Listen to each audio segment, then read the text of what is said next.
Savannah, the beauty of the world, Savannah. Let's all take a walk, Savannah.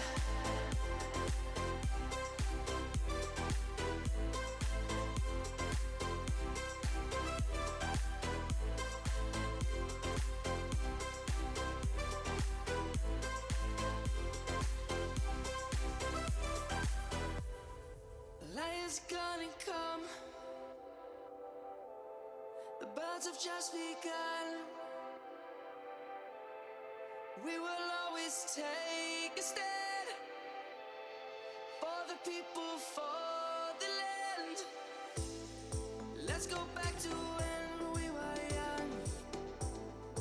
For the animals we stand. Let's go back to when trees were swung. Kids across the land, Savannah. I'm coming home, Savannah. We'll never be alone, Savannah. The beauty of the world, Savannah. Let's all take a walk, Savannah. I'm coming home, Savannah. We'll never be alone, Savannah. The beauty of the world, Savannah. Let's all take a walk.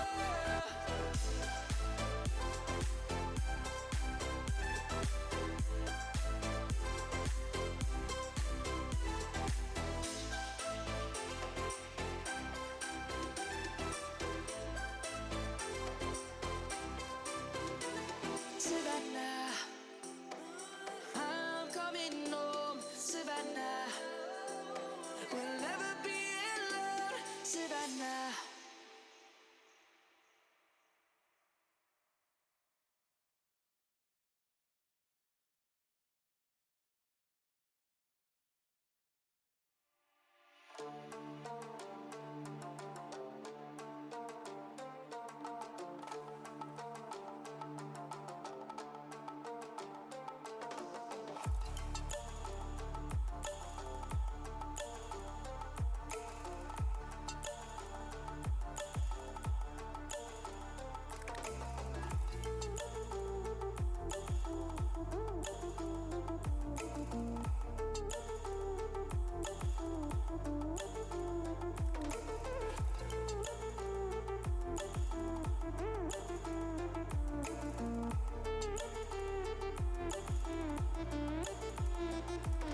Let's have a bit of fun till I downfall.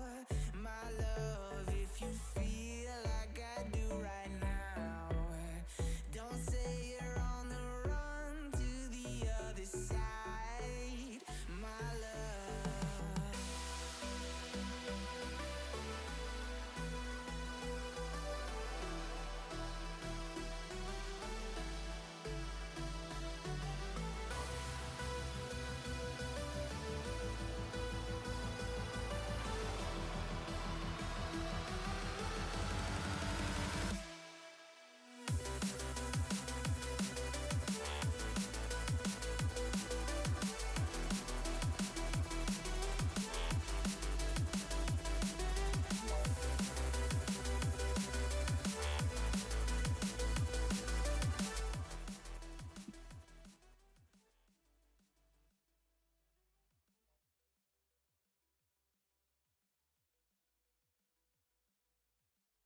What's going on, everyone? Welcome to the Sunshine Splatdown Reheated. My name is Night Sky. I'm so happy you all are here today. Are you guys hopefully ready for some good old Splatoon 3 action? And I'm not alone today. I have some lovely casters with me as well, who are going to be calling the action. And basically, we're here. So I'm glad everyone is here, able to pull up. It's basically going to kind of run a certain way we're going to have things go today. But for the most part, it'll be pretty straightforward. Um, Besides that, though, we're just gonna kind of break down how it goes each level. So the tournament itself, we have 4 teams going. We're gonna basically randomize the order of how we're gonna do it. So we're gonna pick the first 2 teams to go.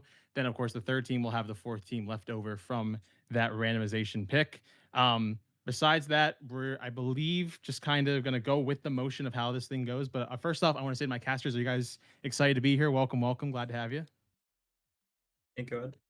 Okay, hello. My name is Ink. I am so excited to be here. This is my first tournament cast, really. I've casted some of my collegiate stuff, but this is something I think more specific to Splatoon that I'm really excited for. So, yeah, happy Very to be cool. here. Hi, Emily. I'm not a caster. I'm usually a broadcast producer soon. So interesting to be here, but I'm like a super nerd for this game and hoping to analyze some good Splatoon games today.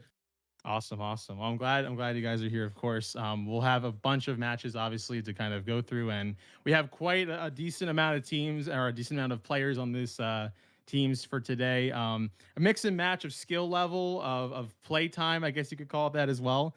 But at the heart of it all, this is a creator event, so to speak. So we're gonna have a lot of fun times. A lot of people, I believe, are streaming the actual event.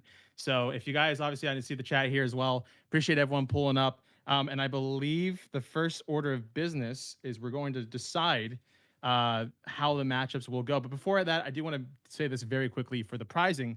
I did advertise this as this is a winners take all event. So, of course, the winning team will win a $100 prize pool. It can be broken down depending on gifted subs or actually just straight up money itself. Obviously, the winning team has the final say in that. But with that being said, I believe that's all I need to kind of go over in terms of just our introduction, obviously. And we should be able to kind of get right into the matchups themselves, or just how we randomize the order. All right, so here's our wheel. We have 4 teams ready to go. You'll see the names very quickly, but as soon as we're ready to start the spin, go ahead and get ready to go. If I have, yes, I do have my list here as well. So, Midnight Marauders, the Squiggle Squad, Round 3, and of course, Grippy Night Sky are the teams that we will be seeing today in action. So I believe. Oh no, so that's all right. Oh, There we go. There's the wheel spin. All right, this will be the first team for match 1. So this will be the first one ready to go. Completely random. And look at that. First one is round 3. So we'll have a breakdown of those players in just a moment. But that will be our first matchup today. We'll have to see what their opponent will be out of the remaining 3 teams. It could be anyone. It could actually be team 1, match 2, I believe. Actually, so my apologies. This will be for the second match. This will not be for the first one. So team 1 for match 2 will be the Midnight Marauders. I definitely know a few people pretty well on this team, so this should be very interesting to see go down. And now this will be for match 1. This is the second team for match 2. Sorry, for match 1, I believe. So it looks like round 3 will be facing right off the bat Oh, it's close. Oh, it's right there. Grippy Night Sky. There you have it. So teams 3 and 4 will be playing in round one. We have round three and Grippy Night Sky. And basically that means that the Squiggle Squad will be playing the Midnight Marauders in matchup number 2. So I believe all the players are seeing the stream as well, so they know right off the bat that they are ready to go, or hopefully ready to go for these matchups. They've been practicing, they've been kind of picking up the comp, and here is our first look at the official bracket. So semifinal round one, round three, and Grippy Night Sky will be our first matchup, followed by the Midnight Marauders and the Squiggle Squad for semifinal number 2. As you can see, it is a double elimination tournament, so we have a losers semifinal as well as both a winners and losers final, and of course, ending it all off with a grand final. Most of these will be best of 5. Grand finals will be best of 7. So we do have plenty of chances for any of these teams to either regroup after a match, whether it's a win or a loss, and see essentially how they can capitalize on everything. But besides that, casters, I believe, do you have any insight on what what these teams should be expecting in terms of just kind of the overall comp and maybe capability? You've seen some of the players. You have some recognizable names as well. What are your early predictions here? So, a lot of the players here, we're like Ink and I, we're comp players. We do like the comp stuff. So we don't Sure. recognize a lot of people, but there's some names that stand out. Like we got a top player for the team Moonlight, one of the fan favorites of the Splatoon 3 North American League, Shadowin from that team, and that guy is a demon on just about any gun he plays. So that's who I got my eye on. Yeah, Very for sure. nice. Yeah, when we see Team 4, Shadowwind really does kind of stand out from the Splatoon competitive point of view. Maybe we'll see Tent, but he has also maybe rung a bell for playing 52, so we might be seeing the 52 gallons come out. But we do see some other people, there's some other fun names. I don't know, I just looking at all the other players, like there's someone named Squid Slayer Nate on Team 3 or Round 3, which I think is really fun. And so maybe we'll have some, Splatoon action that we see really with a Squid Slayer. Oh, I love it already. Now, I do believe some people here, this will be their first, I guess, experience with like a tournament like environment. Any advice you would give? Basically, does both of you have experience with the Splatoon competitive scene? So, for the first timers, what are some tips that you would give them off rip? I'd say if you go into a match thinking like, "Oh God, I'm up against Shadowwind," which if you recognize the guy personally, I'd be a little bit scared too. But you go into the match thinking it's over, it's gonna be over. So you have to go in with the right attitude and be like, "I can take it down this guy," and do it. There you go. Yeah. So, our ignorance is bliss in this moment, if you will. Yeah, I'd say the exact same thing. I think even playing with some other people that, the moment that they say, oh, it's over because we're fighting X player, it's like, oh, it's doomed. It's doomed. You want to always have that mindset of, oh, it doesn't matter. We're going to win or we're going to have fun. And I think that's really the win that you make along the way. Oh, very good. Oh, I mean, either way, like that's definitely solid advice. I do, from a perspective of like someone who, because I've been somewhat a part of the competitive scene. I've never actually competed myself, per se, but I do know plenty of people who have. And I believe just the environment itself is something to really kind of have fun with. And I do believe we are ready to get started with our first matchup of the day. We've been waiting for this. This tournament's been on hiatus, so to speak, for the last couple of years, but now we are back. We're ready for our first matchup as well. Of course, we have Team 3, which is round 3, first seeing Team 4, aka Grippy Night Sky. And with that being said, I believe once we're ready to go, casters, you have the floor. Take it away.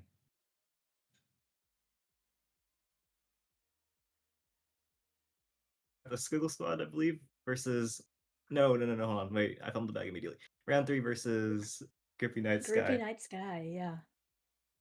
I mean, looking for the match. So now we have like interesting format here. So with the wheel spins that we have for the opening stages, like usually we're used to you get spit a map list, but here every single map and every single mode is in play. So there's gonna be like a lot of options that we're not so used to seeing players play at all, let alone competitive. So I'm interested to see how these players, pair up on these interesting, at least say, stages.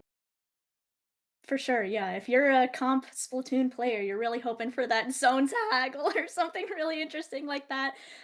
Just really something that's really played in comp, but maybe we might see something like Clam Blitz on Mincemeat and the game might take 8 minutes. Oh, Who knows? don't keep We just shall oh, see. we're doing with the stage first. So we're spinning and we're doing both at Ooh, at the once. same time. All right. just rolling Now, them. there's like a solid. Oh, we were Sturgeon, like an inch off of probably clam. the most enjoyable stage in the game, but we've ended up on sturgeon clams, which I don't know. Ink, what do you think? Well, I don't think it's the worst map mode there ever could to be existing, No, but you know, I always in my head imagine like Splatoon 2 on this map. yeah, This is a map that I think really heavily of, and it's just I don't know, a lot of blobs, and there was what was it? The big what is it? The hamster ball. Oh my gosh, I'm the the worst player ball. actually. Oh my god. Yeah, baller, you know. And I think about that map with that special, but you know, now that we have other specials, there's a big one that I think Zuka on there's a snipe area, and you just get you know, if you're standing there as a leader or a dynamo or anything that kind of has longer range, just you know, Zuka's popped and you might insta die. And speaking of that snipe area, like this is clam blitz, so like that area in front of the basket, you can dunk clams in from it, and it's so safe from the entire enemy team. You need something with range, like you said, the Zuka, or you pick a new gun to just do it for you. Like pick the leader, and then you just shoot the guy. So it's so hard to contest that area. It's so safe to score from. So I'm thinking that whoever takes the lead first is gonna have such a strong control, and that control might snowball a little bit, as is with most things on Sturgeon. Some of the players also mentioned that they play rollers. And I think this is sometimes a fun roller map where there's a lot of ramps or there are fun little ledges. Like right out of your spawn, there's a ledge kind of there's a sponge as well. And rollers really like to just take control of that area because, you know, you're unsuspected from the enemy team and you can just get a free pick for free and it's awesome. But, I you know, think for so. I guess the enemy team, not so much. No, because I don't again like this area in front of the basket's just so hard to regain control of. Because again that tall snipe area, but like you said, also the core area, that place is huge, and we know that there's gonna be a couple of roller players, not like two of them, and then plus a tent as well to smuggle those rollers in on the side of Grippy Night Sky. So that large area is gonna be so good for them to hide in, and so if you don't clear it out properly, one of those rollers is gonna just jump you, and it might be a little catastrophic. Yeah, though on the side of Grippy Night Sky, you know, with two rollers, a brush, and a tent, you know, we're lacking a little bit of paint here. So maybe that could be their demise. Maybe having all that aggression and all that time to, you know, really look for those picks might be their demise. I was watching some SWS, some Splat World Series, and there were some teams that were really trying to run it down, and that seemed to be kind of their issue that they were running forward and they're trying to look for really strong picks, but they unfortunately just get collapsed because they get picked off by going into far too fast. So maybe we could see that from Grippy Night Sky as well. I think so. I think that perhaps, like you said, the paint is going to be a bit of an issue looking at the competition, because the fourth weapon that we haven't talked a lot about is the ink brush. And while that's like a self-sufficient gun, it can do its own thing and just run around while it doesn't need the paint. The two rollers definitely need the paint, and if we pick the tent too, then maybe they drown a little bit paint-wise. So I'm suspecting, for no particular reason, that we might see the Shadow in 52 gallons, and that might be our choice here as we move into the first question mark. Alright, loading into Clan Blitz Sturgeon Shipyard, not a sentence that I say very often. We're gonna see what the competitions are very soon. I believe this is round 3 in the orange, and that's gonna be Grippy Night Sky in the, yeah, there we go. So we're gonna see not exactly what they advertised, but we're gonna see the end zap for Night Sky, so we're gonna solve all of these paint issues, and tell me about what we're seeing on round 3. Yeah, round 3, you know, we have quite a bit of paint. You know, it's kind of a little bit the opposite where we have the aerospray and ends out, but unfortunately two of them actually get picked up. We're looking for our fave in our spawn, maybe looking for a quick bubble, but while teammates are going down, we see Night Sky already taking it. Yeah, they've broken the basket, already gone down to 59 plus the first and we're just trying to see round 3 breakouts. Actually, past the hallway, just pop a slide and maybe just like barely out of the 7 game, and you're able to get any picks. Yeah, we're still getting picks off. You know, we have chunks on the side of round 3, but we're still kind of holding on, and we're still scoring players on the side of Cookie Night Sky. And this is that best of it. You know, grabbing Sam, seeing still picks. Yeah, they lost control of the basket, but or sorry, they lost like the basket closed, but they still have strong control of the basket. Like look at Shadow and Scott take control of that snipe area. Like you're gonna have to get past this guy if you want to move out anywhere or get out of your base at all. And you see, he's just maintaining the spot. Like you know how strong it is, and he just like, they have to get command from him. Like they're out of control, but they're not getting any points for either. So right now, it's a good game. I can wait for Knight's gonna get the points for it. Yeah, we saw Shadowwind and now Shook is holding their snipe, which we mentioned earlier is a really strong spot, but unfortunately because we're holding this spot, we're slow to taking these points, but we see a jump from Wild Hooper here, You break the basket up and we have a little bit of cleanse, but not a whole lot of things. But the Shadow got forward. But a wipeout's gonna give you so many opportunities to go back and get those cleanse, because now, the whole enemy team is on recall.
happening, but unfortunately, for round 3, Groupie Night Sky just getting in with their claim.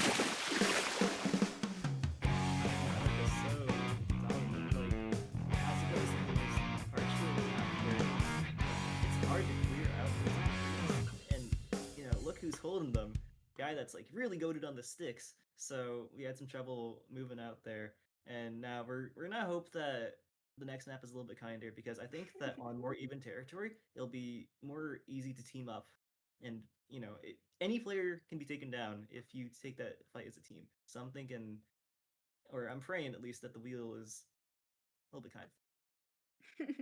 Yeah, actually, well, we saw in the match, we were saying that Shadowwind's gonna kind of steamroll these players, but we saw in the match during Spec Cam that actually Shadowwind has gone down a few times, and as you were saying, it really takes a team to really collapse on one player, and I mean, as long as they start getting the picks off on the players that they deem as the threat, then maybe they can start taking advantage.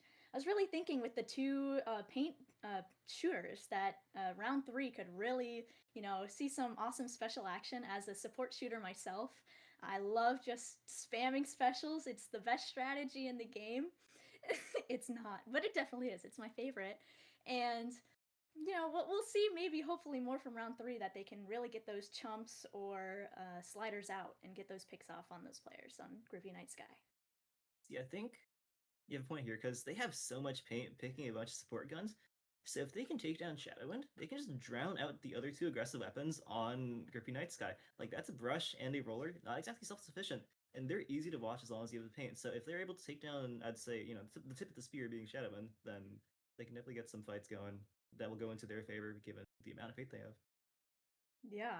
I think also we saw in the match when Shadowwind's holding a position, like they were sitting on the snipe, as we were saying, is such a strong position. And we saw round 3 really trying to take other positions. Like there was the other top left side that they were really trying to fight for and really trying to, gain their specials and trying to fight for something else. But unfortunately, there's still clams to be gained on the side of Grippy Night Sky, and they just kept throwing them in the basket, and that happened to just KO the match. Yeah, and or I don't know how to word this, but I think that they were taking the right positions. Like you said, that top right area coming out of your spawn is a good way to contest that snipe area that I've been harping on being so difficult to contest. So I think it's just like a little bit of like unfamiliar, because like Shadowwind is like extremely knowledgeable about the game. Probably been playing for about a decade now, so he knows exactly how to defend the area. And so again, like you get these team ups going, and you can take down Shadowwind.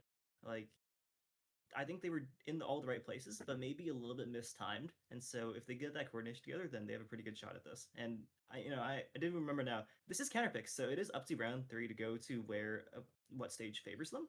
And if they pick right here, then this can definitely swing their way. I'm hoping for maybe a humpback pump track as a support player, That's just such a free map that you can paint for days. And people will bomb in mid and you'll have enemy paint to just insta collapse on the enemy team because you just have specials coming in and out just right away. You have just forever farm. So maybe we'll see that come out from round 3. That'll be something exciting. We I don't know. don't want to pick Humpback Pump Track into a roller and a brush because I was like, you take down Shadow and then it's going to be difficult for these other aggressive weapons to get it going. But Humpback would be a monstrous place, and Urchin is not that much different, to be honest. That said, though, it is Turf War, so I feel like the weapons like brush and roller have a little bit of trouble when they're not centralized around objective, and the objective is the entire stage in Turf War being that you have to paint the whole map and get more paint on the floor than the enemy team. So those weapons don't particularly excel at that. Like you can get the kills, but if you don't get the paint down, then it doesn't really matter. So I think that this is a good choice by them being a team with so much paint in their arsenal. Yeah, for sure. Well, as we were mentioning, the big raid boss of Shadowwind, that if we can take that down, and it's that round 3 might just have a standing chance in mid at least. And if they don't get their spawn by some terrible disaster, that they but I think that'll be an easy spawn pain and we just look for Shadowwind and look for really strong specials that they can pop and hold forward. And as a common theme in Turf War, really, as we've seen throughout the competitive experience, is that really the last 30 seconds are the ones that really, really matter. So if they can get the pick off on Shadowwind, maybe, or other players in the last 30 seconds, that might be the win for them. Not to go very much out the other 3 players on the team are pretty damn good too. Despite this guy being good. We're gonna see the Tensabrella instead, not the choice that you'd think for Turf War.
tell us who won this game, but you saw how far they pushed up into the enemy base. So round 3, not and it is going to be going up 2-0 here. Dominantly beating that. Like that should have left the window on round 3, but as you said, the last 30 seconds are what really matters, and so happening to lose that one fight. That last fight is what truly mattered. So taking them down in the critical moments of the game just let them get so much pain.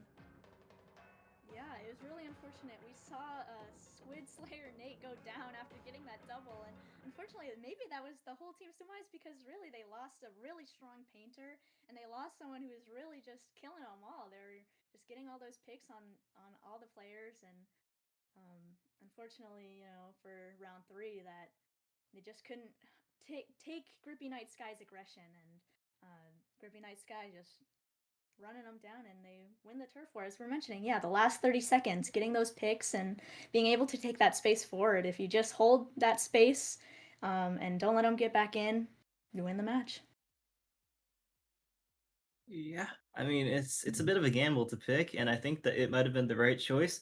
But now being down 2-0 or 0-2, this is going to be their last opportunity, their last counter pick. Because if they want to win this set, then they got to win this counter pick, and then they got to win on Kirby Night Sky's counter pick twice in a row. So it's definitely a hill to climb for them. But if I was them personally, I'm thinking, all right, we're really good at painting the floor. Like we had solid control of the first 2 minutes, maybe even 2.5 minutes of the game before it all fell apart in that final team fight. So personally, I want to see them paint the square. Like, don't paint the map, paint the square. Let's get a splat on something. And I know you said humpback. I'm gonna like violently disagree with this. Like, maybe don't go humpback forward. But something else, Inc, that is really good for these paint shooters to just cap the zone, and you don't even have to fight at that point. It's really difficult to say because I think a lot of maps that are good for support shooters happen to also be pretty good for rollers or anything that runs forward.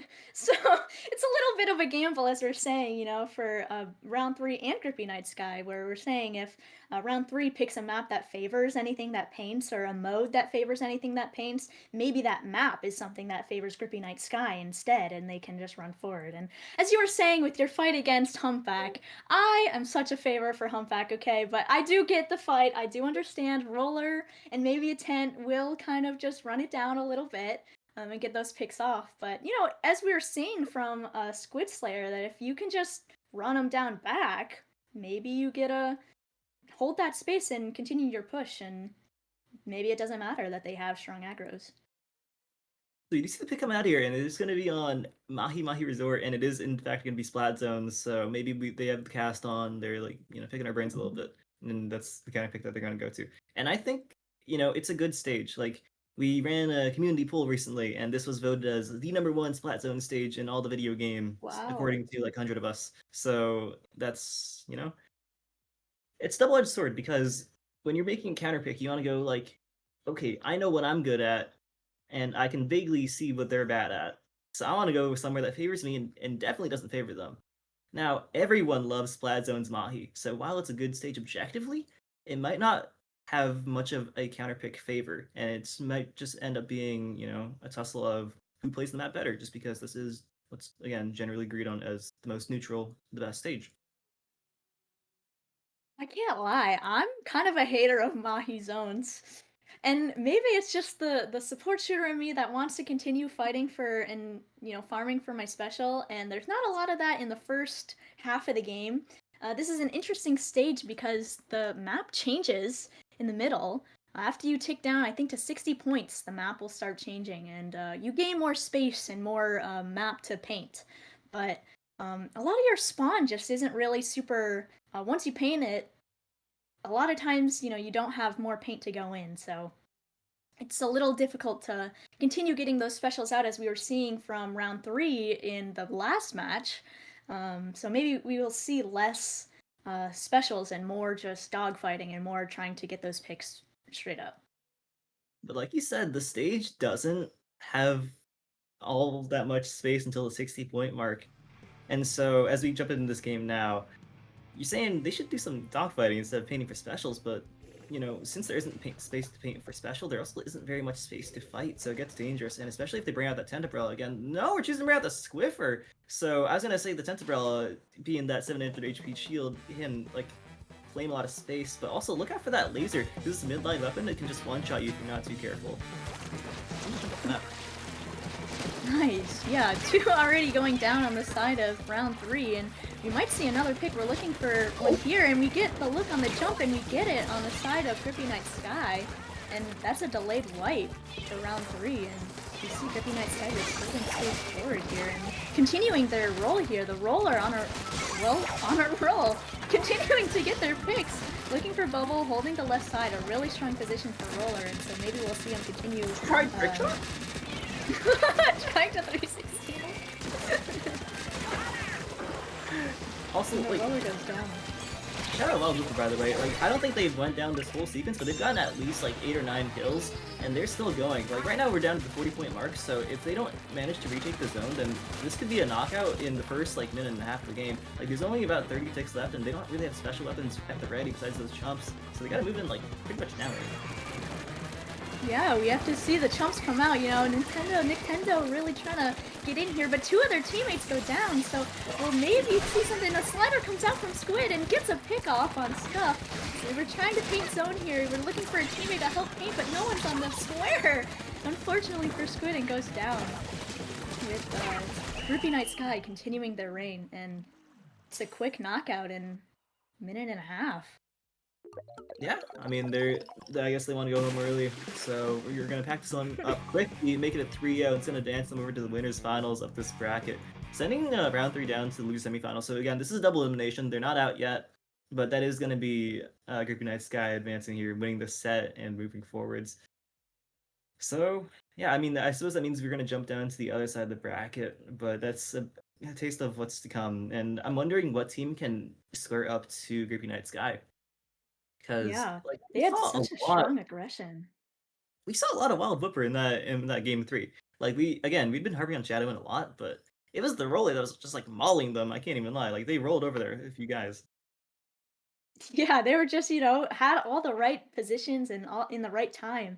We're seeing holding that left side under the ledge, which is really strong. As I was mentioning, even on like Sturgeon, where it's strong to have having a roller under a ledge is just so I don't know, I guess like steamrolly that you have them there and it's hard to clear sometimes. And so as they keep their reign up, they keep getting those picks and it's like insta KO because they're getting all these and they get to hold their space. And yeah, we saw round 3 able to really fight their way back into the little painty square. Unfortunately, even though we saw the slider come out, someone with chumps really trying to get in, but 2 go down on the side of round 3, and that seemed to be it. Yeah, like I think some players dropped on the right side. Like I couldn't see it on the camera, but I think maybe because you only had one shot at that point to get back into the zone, which means everyone has to go in at once, move as like a wall, so to say. And so players going down the right side while Nintendo tries to get the chump set up on the left, and in the end it was just Squid Slayer and Nate with the slider, and valiant effort. Stopped the zone from going. Like they neutralized the thing for a little bit, but they weren't able to fully cap it and apply those penalty points. So that does mean that they end up losing. Yeah, so maybe we'll see round 3 really clutch up in losers bracket, but we shall see later time. And now we look at team 1 and team 2. See team 1 and team 2. See I don't know. There's a We're lot gonna be of looking at the Midnight Marauders and the Squiggle Squad moving up next. yes. And the other side of the winners Squid- semifinals. So every single match of this bracket will be streamed one at a time. I believe after this we'll go we'll go down to Loom Boosters semifinals and then the winners finals, and then we'll proceed with the losers finals, grand finals. But now we're looking at the other side of semifinals, which has been waiting for us to finish up this first match. So sorry, I just looked over to my right. I see Squid Slayer in chat saying, "My squiddy carcass lies in shambles, and my corpse mangled on the floor." So maybe round 3 is not taking the loss so well. But as the result of the semifinals match, we're gonna see which team gets to play Grippy Night Sky, and they are like a pretty tall hill to climb, so to say. They were pretty damn good. Yeah, we saw that, even as you were mentioning, we're harping on Shadowwind a lot, but there are every single player on that team is really strong, being able to hold their own ground or finding the picks where it really mattered, and just really working together. We saw a lot of actually they'd look at the same fight right away, and maybe it's they're just have good call outs, or maybe they just know they have a subconscious that Grippy Night Sky. They're really gripping together. They have that bond already locked in. Whatever the hell that means. So we're gonna be looking at Midnight Marauders, and there are actually players in these teams that we recognize. Like we both reacted earlier, like Rafa. Like, I haven't seen this guy in competitive Yeah. Splatoon in forever, so it's interesting to see the guy return. And if I recall correctly, they're pretty damn good as well. So I can't say I recognize a whole lot of players here, but we do know some of the guns they're gonna be playing. Like I think you're looking at the POV streams that they were doing earlier, and tell me about what they're playing. I heard something about the Sploosh and a Goo. Yeah, I was looking at some of Squiggle Squad and their members, and they look to have some weapons that I really favor. We see Green Mario on Zapper T-Tech. Oh, I'm twins with Green Mario. You and I, Green Mario. Yeah, those are some of my favorite weapons. But we also see Camry on GooTuber possibly, and we see Letzi on Sploosh. Or maybe they also said they're pulling out some backlines, so maybe they're fitting for the team. So maybe we'll see something like Grippy Night Sky where they really kind of lock in together and because they're trying to make those team comps work. Lastly, we see Nathaniel or Foot on Reflux or Decaf, which is really interesting. And I love to see a Reflux. We've seen a few of those actually in SWS recently. One of those, let's be clear. That's one dude that's really, really good to go. It's my goat TKF. But we are gonna be spin the wheel again for map one. And first we're gonna start out with the mode. That'll finish up quickly. And I fear it might be going to TC. And TC has a lot of bad maps, so we're gonna have to roll one of the good ones. Like there's like three good ones. That's not one of them. We're gonna attack Flounder Heights. And this one is particularly scary. Like Flounder Heights, we typically see this in like Splat Zone and Turf War if we're woke enough to play that mode. So you know, the defining feature of that stage is that it's so tall and you can hide on the walls. And so weapons like the Slosh or the Roller, the Blaster, are able to fight outside of their direct line of sight excel so well here. Now, Tower Control Yeah. makes that snowball even worse because you have to like fight upwards into the tower, and the tower also gives you a passive, special charge, so you can build up your ultimates as the objective is just claimed. So it makes the snowball of this map like really scary. Yeah, I think from Squiggle Squad, maybe we'll see some really interesting things because I think this is actually a pretty good map for support shooters. They have a chance to shine, where they can really get their team in. As we're mentioning, those Slayers or front lines like Bucket or Roller, if you can get those in, then that's immediate just free kills for your team. And so maybe we'll see something like that. As they were saying, maybe they'll be able to swap weapons just for the team comp or for whatever works. Maybe we'll see something like that pop out. So that'll be interesting. But also, I don't know, yeah, as you're saying, it's such a tall map and such an interesting map to get into, that I don't know, maybe we'll see something that's also steamrolly, very snowbally, so no. I think similarly to our game one last set, it's going to be a little bit a lot up to who wins that first scrimmage, and that means they're going to get that objective rolling first, and so they're not going to have to fight upwards into anyone because they're going to have that first fight on neutral ground. And we didn't talk about Midnight Marauders yet. They've got a lot of guns that work here. Like the brush isn't something we typically see out of, I mean, anyone anywhere. But if there's a map where it excels, that's going to be here. And Snoop Loop on Midnight Marauders is going to be bringing that up. But Rafa has got the Luna Blaster, which has been seeing like a pretty large resurgence recently in comparison to the recently buffed Custom Blaster. So maybe a little bit less seen now, but still a strong pick with a ginormous area of effect damage. So a lot of guns that work on that team for Flounder Heights. So if there's a team that had the resources to be able to retake that monstrous climb, it's gonna be them.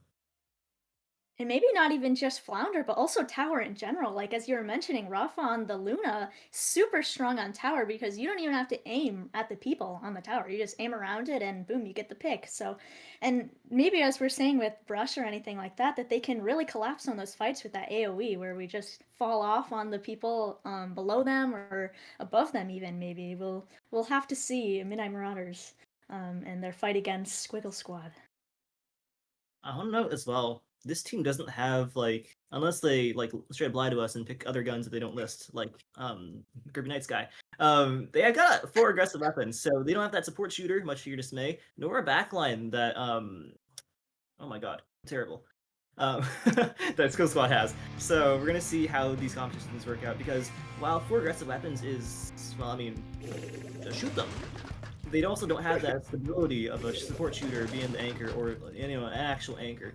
And it looks like everyone's lying to us, so we're right at the Dapple duel. Oh boy. That's an excellent choice I feel here. This beacon's super strong. Like this whole map is just about like getting, or like you can just sneak around, and so those beacons get you into those like, weird positions. And I think that's an excellent choice as well as providing that tactical, which we pretty much consider a requirement in competition. Yeah, we already see a pick off on the Zap here, with only foot left, and unfortunately goes down, so that's a wipe on the side of the Squiggle Squad. So we get to see the Midnight Marauders really take their lead going forward and continue their aggression, as we were saying, you know, with the Luna Blaster and Rush. They really just get a hold forward and hopefully get those picks off near tower or around tower and continue their fight on this upward battle. I guess downward since they're going kind of down on the tower, but they continue their reign and trying to get those picks off. It's like a giant fight in mid right now. Like, I think they climbed up the wall and someone's behind them just managed to get 3. I think that was the Carbon Roller, which, I mean, that makes sense.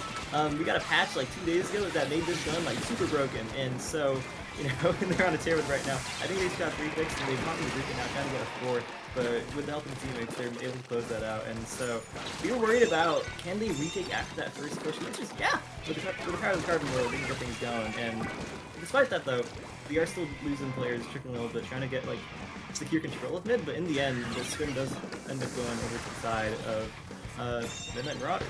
So, but they're gonna be pushing them.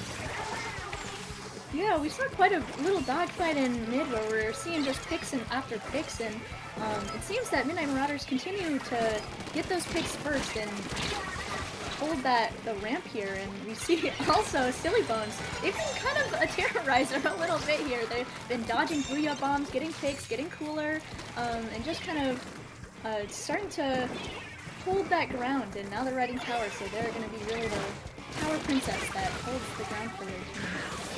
And the pick onto the Carbon Roller is kind of fast. It's like, they're 3 down, and we're popping the Zipcast right now.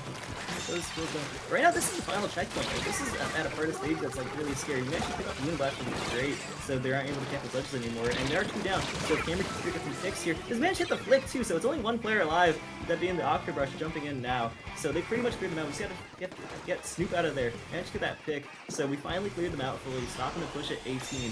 But 18 is a deep push, James.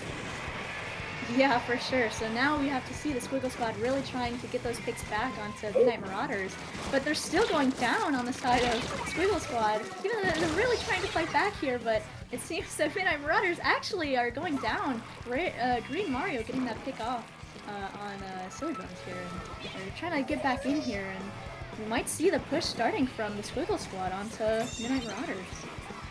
Looks like Rafa actually zipped into the enemy base and kept them occupied for quite some time, so they weren't able to get up the ramp, which is the hardest part of this retake. So despite the light bet that they got earlier, they still haven't like fully gotten in it. But I think there's a flank right now, as well as Zipcast going forward, so this like fights on both ends. Green Mario behind them, but gets picked up by the Splatdown. So they're actually advancing now. There's only 10 picks left. Like they're pushing this tower, so they have to get someone like on the thing like right now. It's only Silly Bones though, so it looks like the push is mostly stopped. As long as they can get this pick, they've probably they extend that lead by another 10, but it's not exactly in like disaster territory just yet. Yeah, we saw Foot really the hero play by saving the tower, you know, from going any further. It could have been a KO right there, but they stopped the tower, and Squiggle Squad gets to move back in to mid or their top area here in Garden. Even though, you know, we're still looking for fights here, looking for picks, and Midnight Marauders continue their reign, getting picks off and staggering Squiggle Squad here. Still looking on their ramp, looking further, trying to get anything, and the Zap actually goes down on Squiggle Squad, so maybe we'll see a delayed wipe from the side of Squiggle Squad. Midnight Marauders continuing to hold their ground.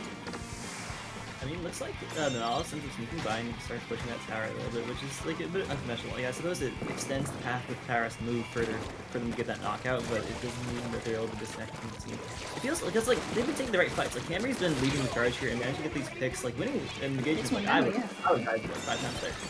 So they're getting the aggression going, but it seems like they aren't able to like fully clear out the members of the squad before, or sorry, the Midnight Marauders before they are able to like really get out of their base. And so I think this is the first time in this whole match where they've like fully gotten a stand in mid since the beginning. And so if they win this fight, then they can definitely get something going. We haven't seen the Midnight Marauders on the defensive this whole game, so hopefully this is the start of it. Yeah, it's a 1v1 now. We see Rafa holding the ground against it, and they don't even have to aim, and they or farm a little bit by standing still, looking for some more picks, and actually gets one off on the Nautilus here. And Midnight Marauders continue to just hold their space and shoot at the tower and win. Yeah, so it is going to be the Midnight Marauders taking that first game in pretty dominant fashion.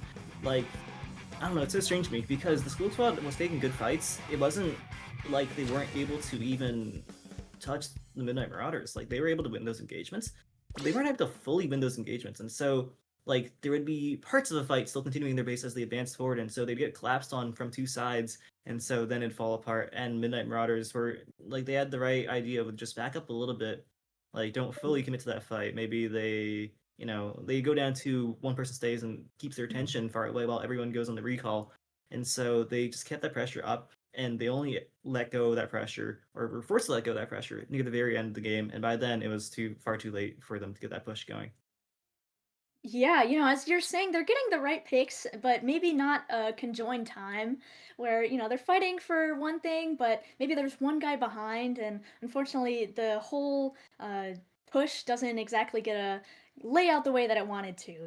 We look for fights, and Midnight Marauders might go one or two down, but unfortunately, there's another guy from Midnight Marauders behind Squiggle Squad and just happens to collapse them, and unfortunately for Squiggle Squad, that just happened to be their demise, and they couldn't get a really solid footing, as you were saying in mid, that they were really, really kind of holding that defensive side for quite a while, And Midnight Marauders just, got either behind or got a little pick and continued their little snowball, as we were kind of mentioning at before we started the match.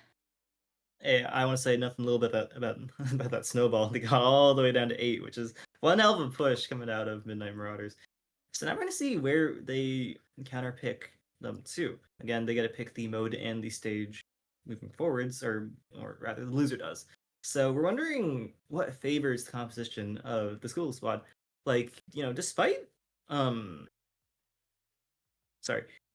the guns weren't that good for Flounder. I can't lie, because Nautilus is something that loves flat ground.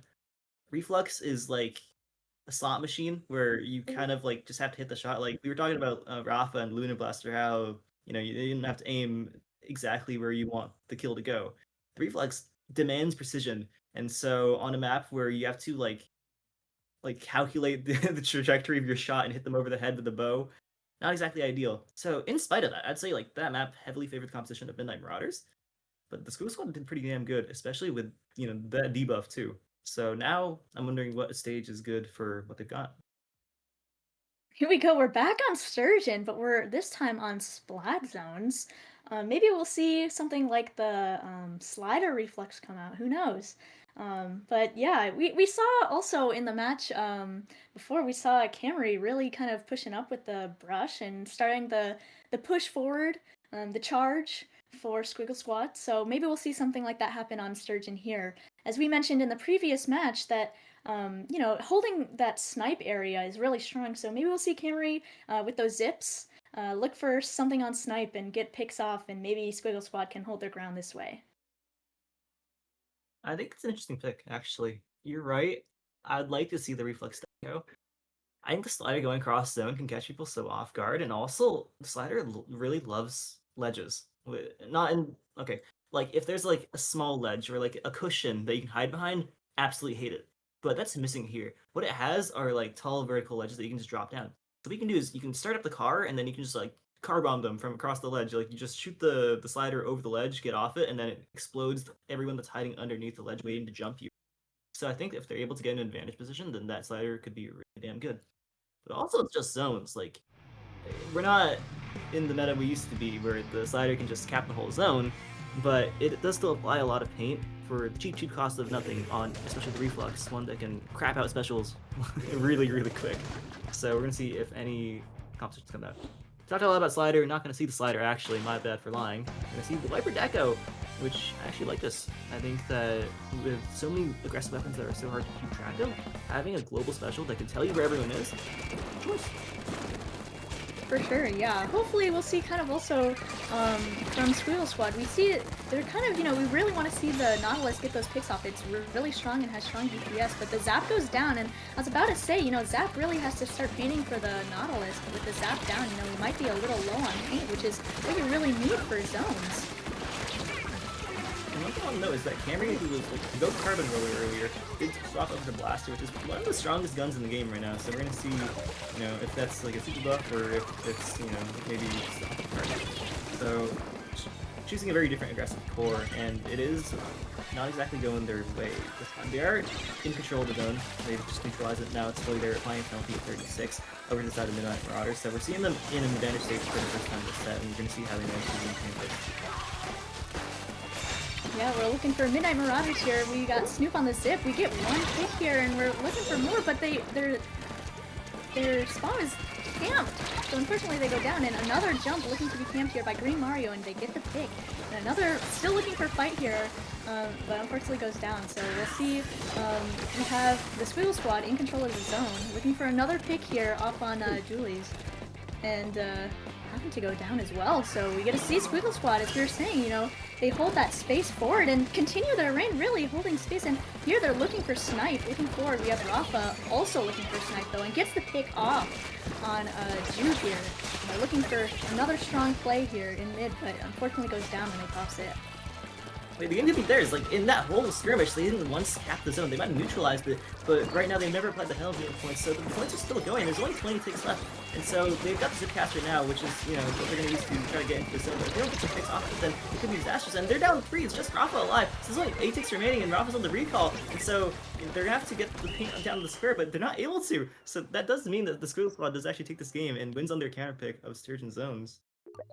Yeah, in quite a dominant fashion too. That was a really quick game, They knew the picks that they needed to get, and they just got them, They let Midnight Marauders really just waste their specials, it looked like, where they'd wait for them to pop Splashdown or wait for them to pop Zip, and then everyone started focusing and beaming the guy who popped their special. So it seemed like they were really locking in and making sure that they knew what their disadvantage was the previous match. And then they locked in this match and were like, all right, we know what we got to do, and they did it.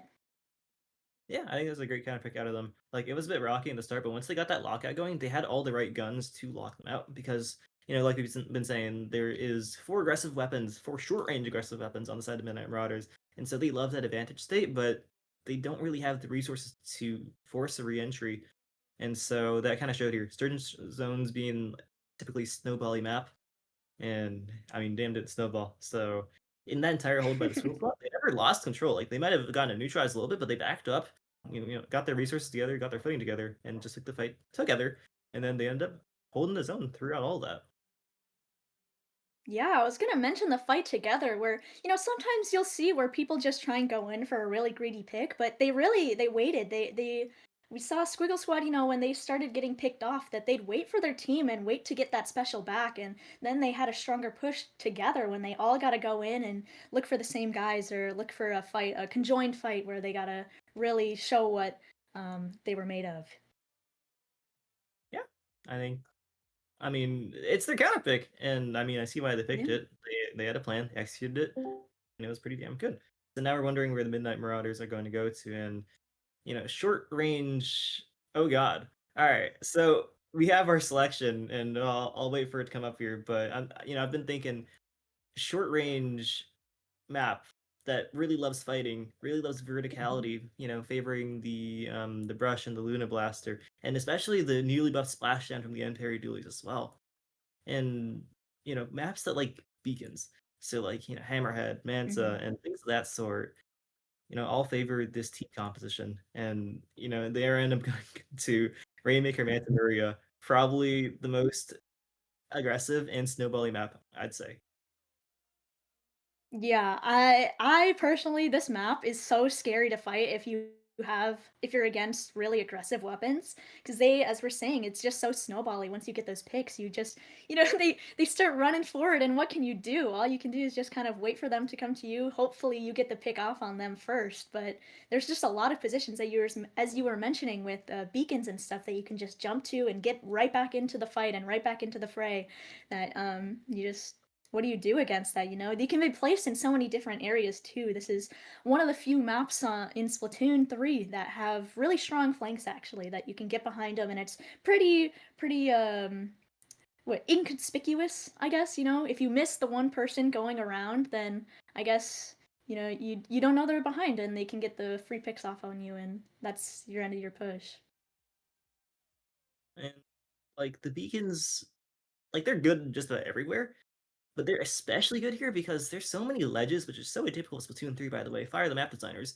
But you can get the beacons into places that are safe to jump to and hidden. So you have to like make a very clear effort to.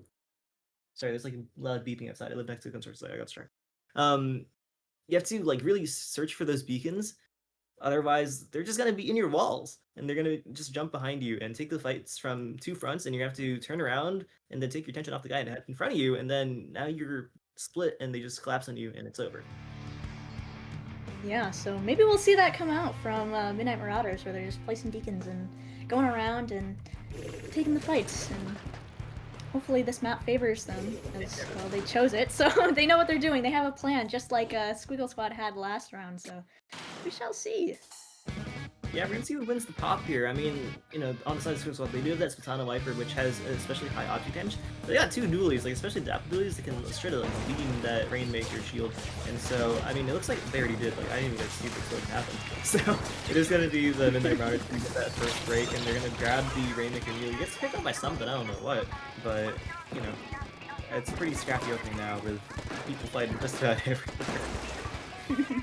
Yeah, we see two actually go down on the side of Midnight Marauders. Rafa looking for a shark here, looking for one, forces Splashdown maybe, and gets a pick off on Jude here, but still the Squeal Squad gets the whole front, and Camry looking for more on the side of Midnight Marauders, looking for a pick and makes him back up, and also gets the brush, sorry.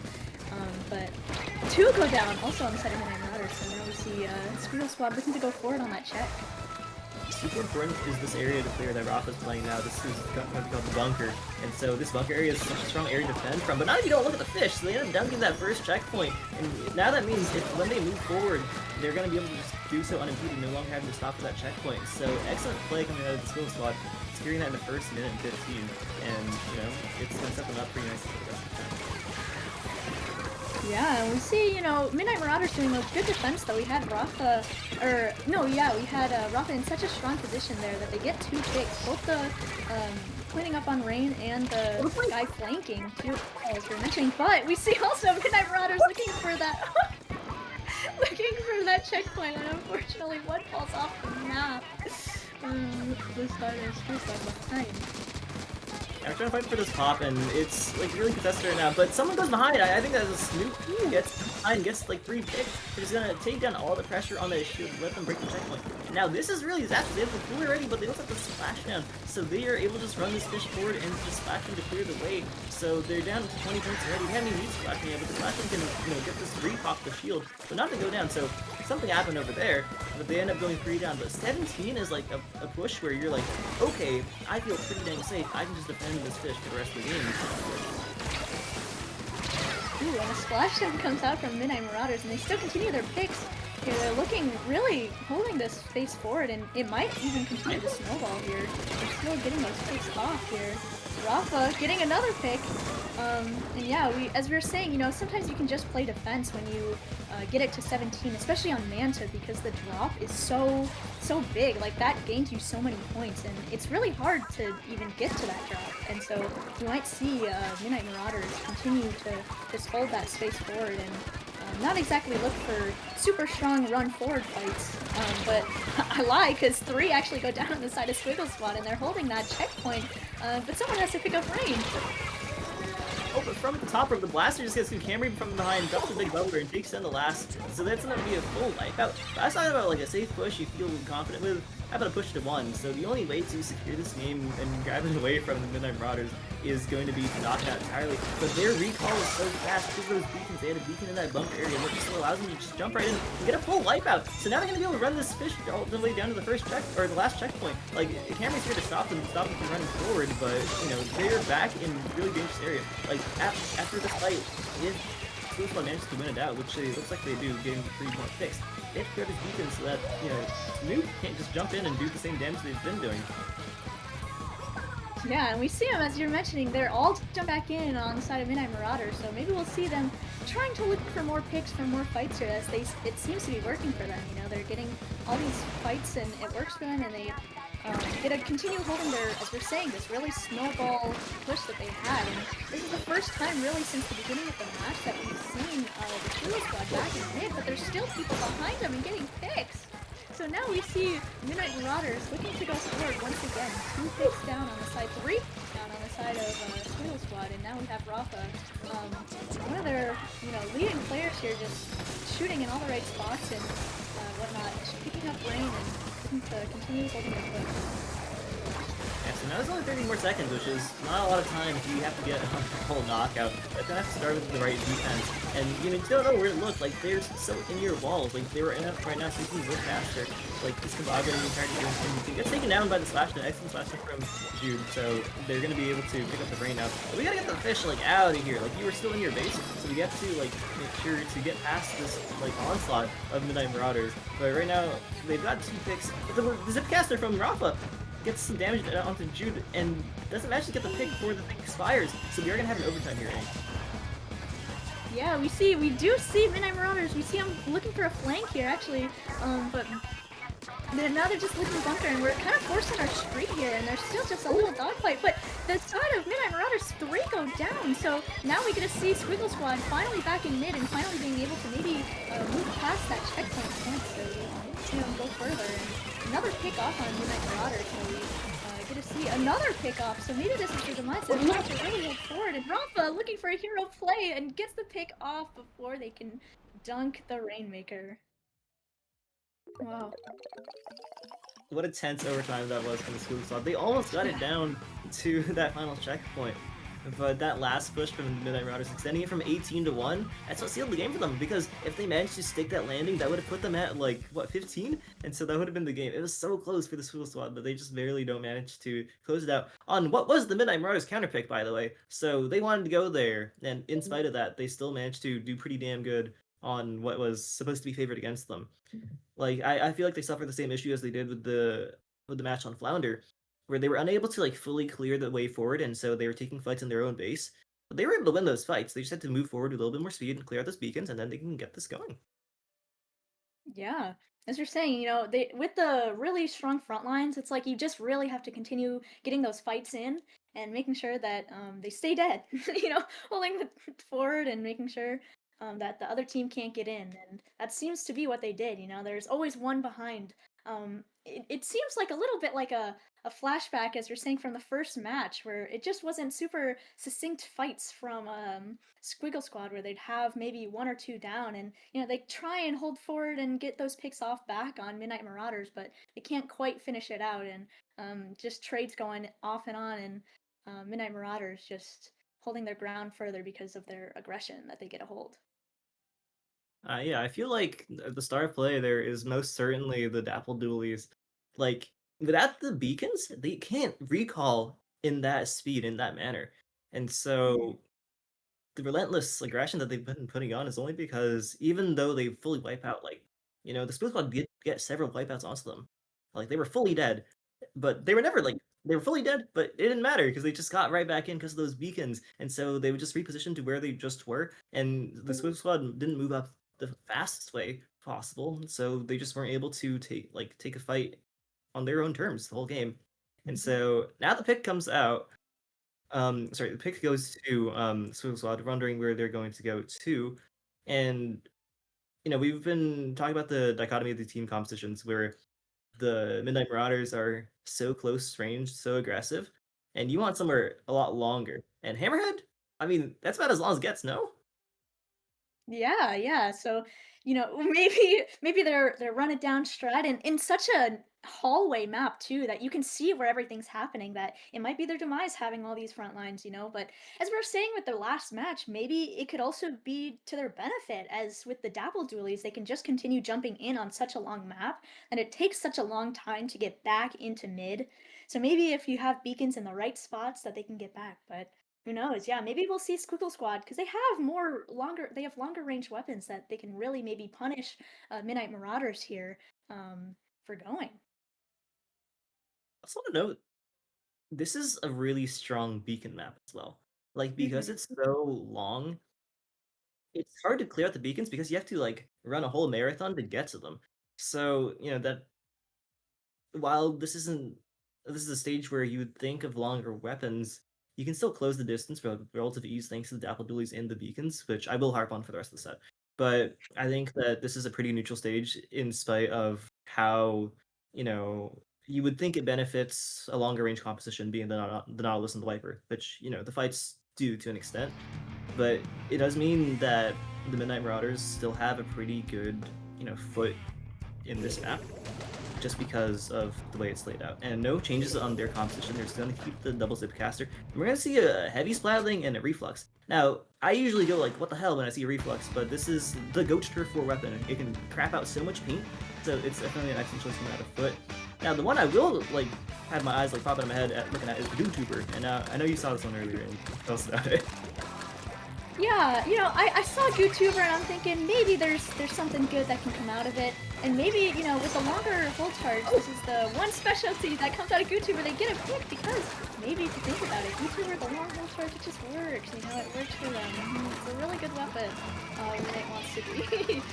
So, as we were saying that this map really favors longer range, so maybe they'll try and use that jump tech to its advantage and hold that ground longer. But unfortunately, two go down on the side of Squiggle Squad and Midnight Marauders, as we were saying, just get a hold forward with their frontline weapons, and we see even just placing beacons here, looking to continue holding their space.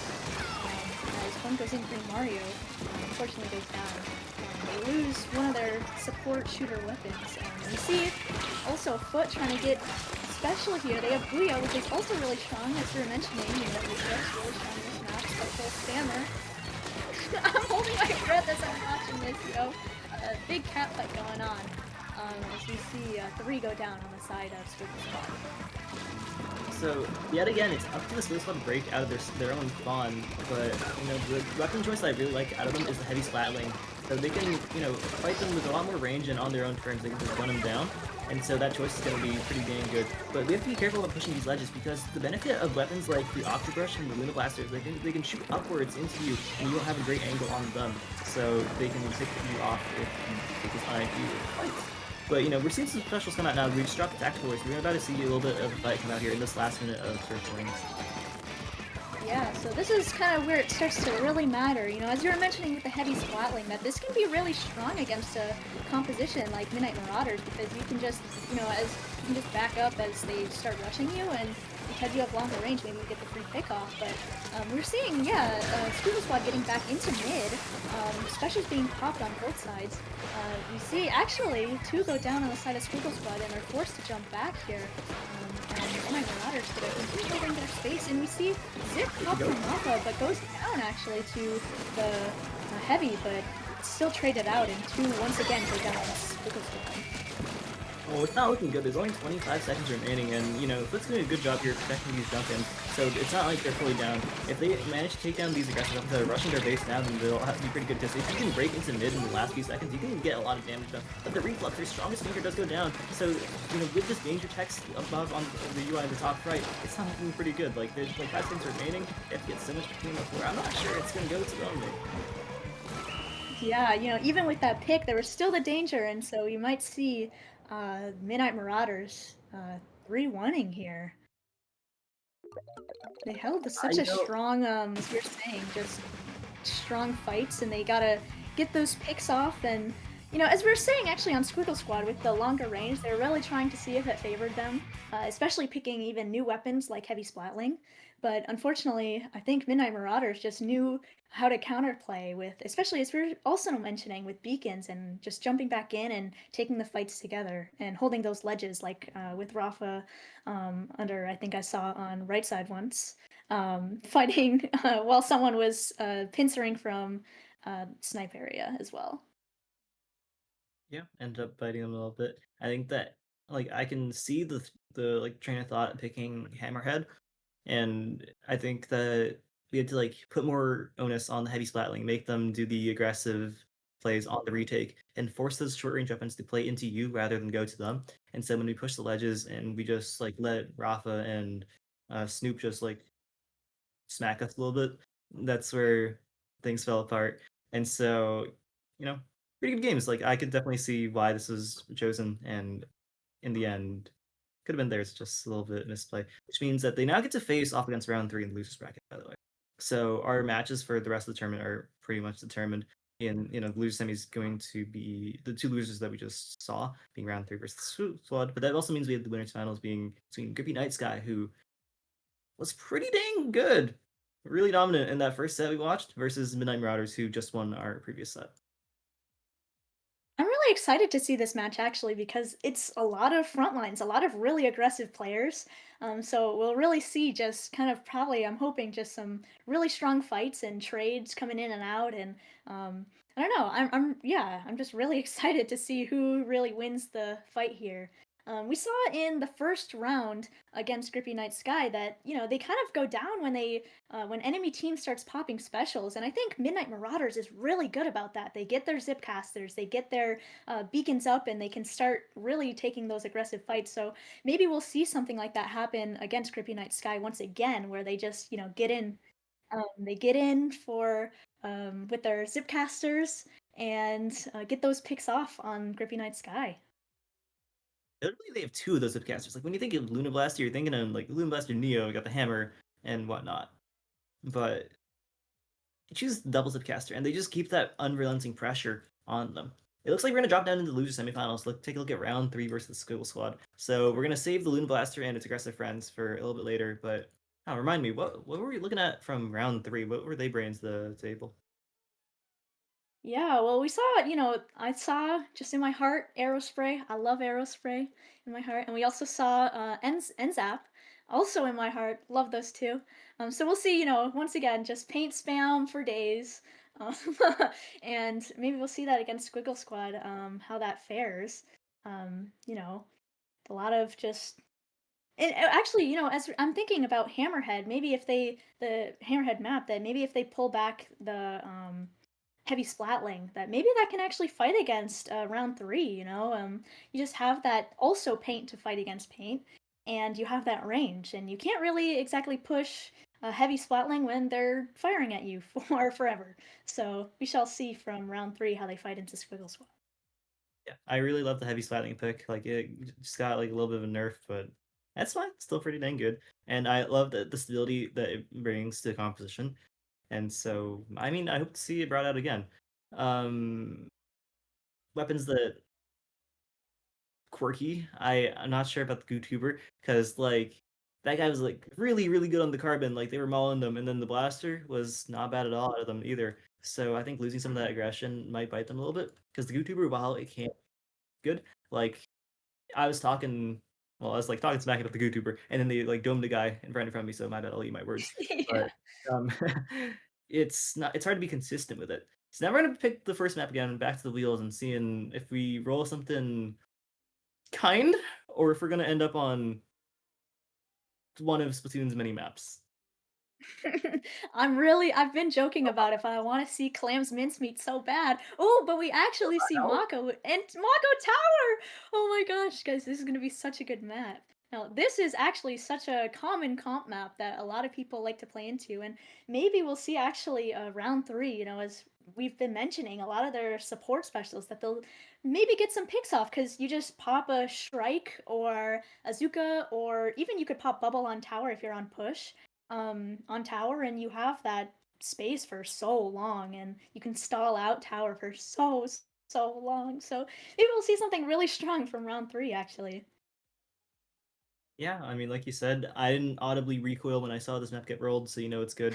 Because I'm like, I don't know. This is, like you said, one of the most common, probably like top three tower control stages in the game, which isn't actually a very high bar because like 22 of them suck. There's like But 3 good maps. yeah, but the maps that are good are really good. So I'm glad to see this one chosen. And so, I'm wondering how these teams play into it. It's not, it's a very vertical stage too, not to the extent of Flounder Heights, but it's enough where weapons with area of effect and verticality are definitely accentuated. So I'm thinking that round three might have a little bit of a struggle going to it because remind me, they had like a roller and they had a orange end zap and aerospray. And like the aerospray, Squid Slayer Nate, my goat, with the Reef Slider. Reef Slider has some troubles here on the map in general, and more so on tower control, because you have to be like deadly accurate with the car to hit the tower, and I'm gonna rephrase that. But getting the Reef Slider onto the tower is difficult.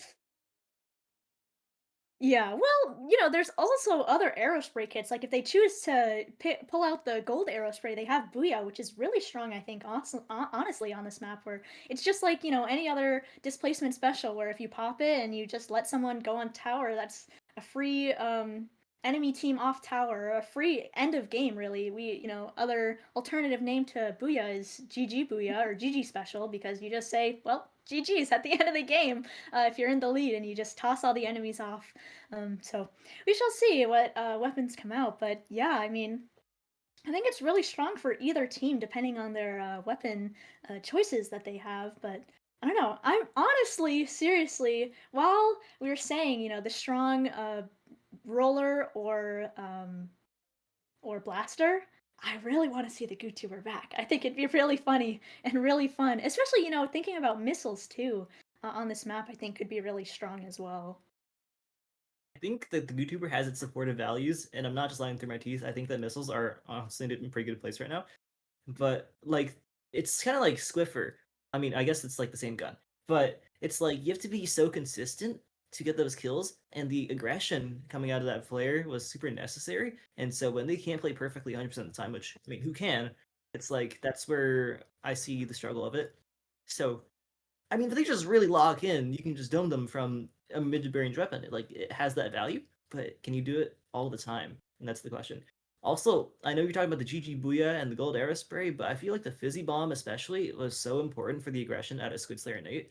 And so even if Slider has some troubles on Mako Mart, especially tower control, I'm thinking you still pick it, especially, or not especially, like at the very least, just maintain the aggression that you can have with the Fizzy Bomb. And there are still places where you can get the slider. Like you can GG slider the tower if you are adept enough at aiming it. So we're gonna see what weapons they choose here. And We actually see yeah, we still grab the come out flux, so from- we will get that. And Yeah. then also you're gonna see the Raiders shot, the dry strike. So GG strikes too on the board. Yeah, we see actually quite a similar comp that we see come out from Squiggle Squad once again, and we see the blaster come back. Unfortunately, two go down on the side of round 3 though, and Squiggle Squad gets to hold their push here, looking for specials, looking for picks, get the pick off on Roller, and we get a pop cooler too. So now we get a hold forward even more. 3 going down on the side of round 3, and just seems kind of like a steamroll. Like this is the difficult part now to push through this choke area, this freezer area as we call it. But 2 is still continuing to go down on the side of round 3. Squiggle Squad really showing why they took that game off of Midnight Marauders here and just looking like they're gonna KO. That was fast. I Yeah. I was looking at Night Sky and he like winced as the as the aggression took place there. It was just, kill after kill after kill after kill, and they just kept the pressure on, and that puts Google Squad firmly ahead in this set. And I mean that's a pretty dang good way to get the set going. Like, some people they take loss badly. They just lost the previous set 1-3. And so to bounce right back and put on a really strong showing, like really good gameplay out of the Squiggle Squad. And I mean, it's also really good special rotation. Like I know that they were just getting a lot of kills, but also like the blaster was like holding the special for that second checkpoint that's super heavily contested, like you said. And also they had like a Booyah Bomb at the ready for if things got dicey, and they didn't end up needing it, but that discipline was so good to see out of the Squiggle Squad. Yeah, for sure. As you're mentioning with special placement too, I saw that they placed cooler on tower in your first check so that everyone could get it. They made sure that their team could all get the cooler so they could all push up. And I think that really it started their push that they could continue rolling forward because, as you have that aggression and you have all these players that are able to hold good spots, that with cooler now you have movement and you come back fast even if you do die. As we saw, with Midnight or with round three that they have these specials that can easily displace Squiggle Squad off of tower, but they were just able to hold that aggression forward and continue to come back and pressure the right spots really fast. Yeah, they, lacking the same specials that that Scoop Squad had. They have to like play a little bit safer and get more set up if they want to use those displacement specials properly. And so we're gonna see Inkbot Turf 4, and I think this is a good choice because like it's very methodical. Like unlike other modes on Inkblot Art Academy, there is no like steps or ramp to go up to the enemy plat, and there's only one way in, one way out.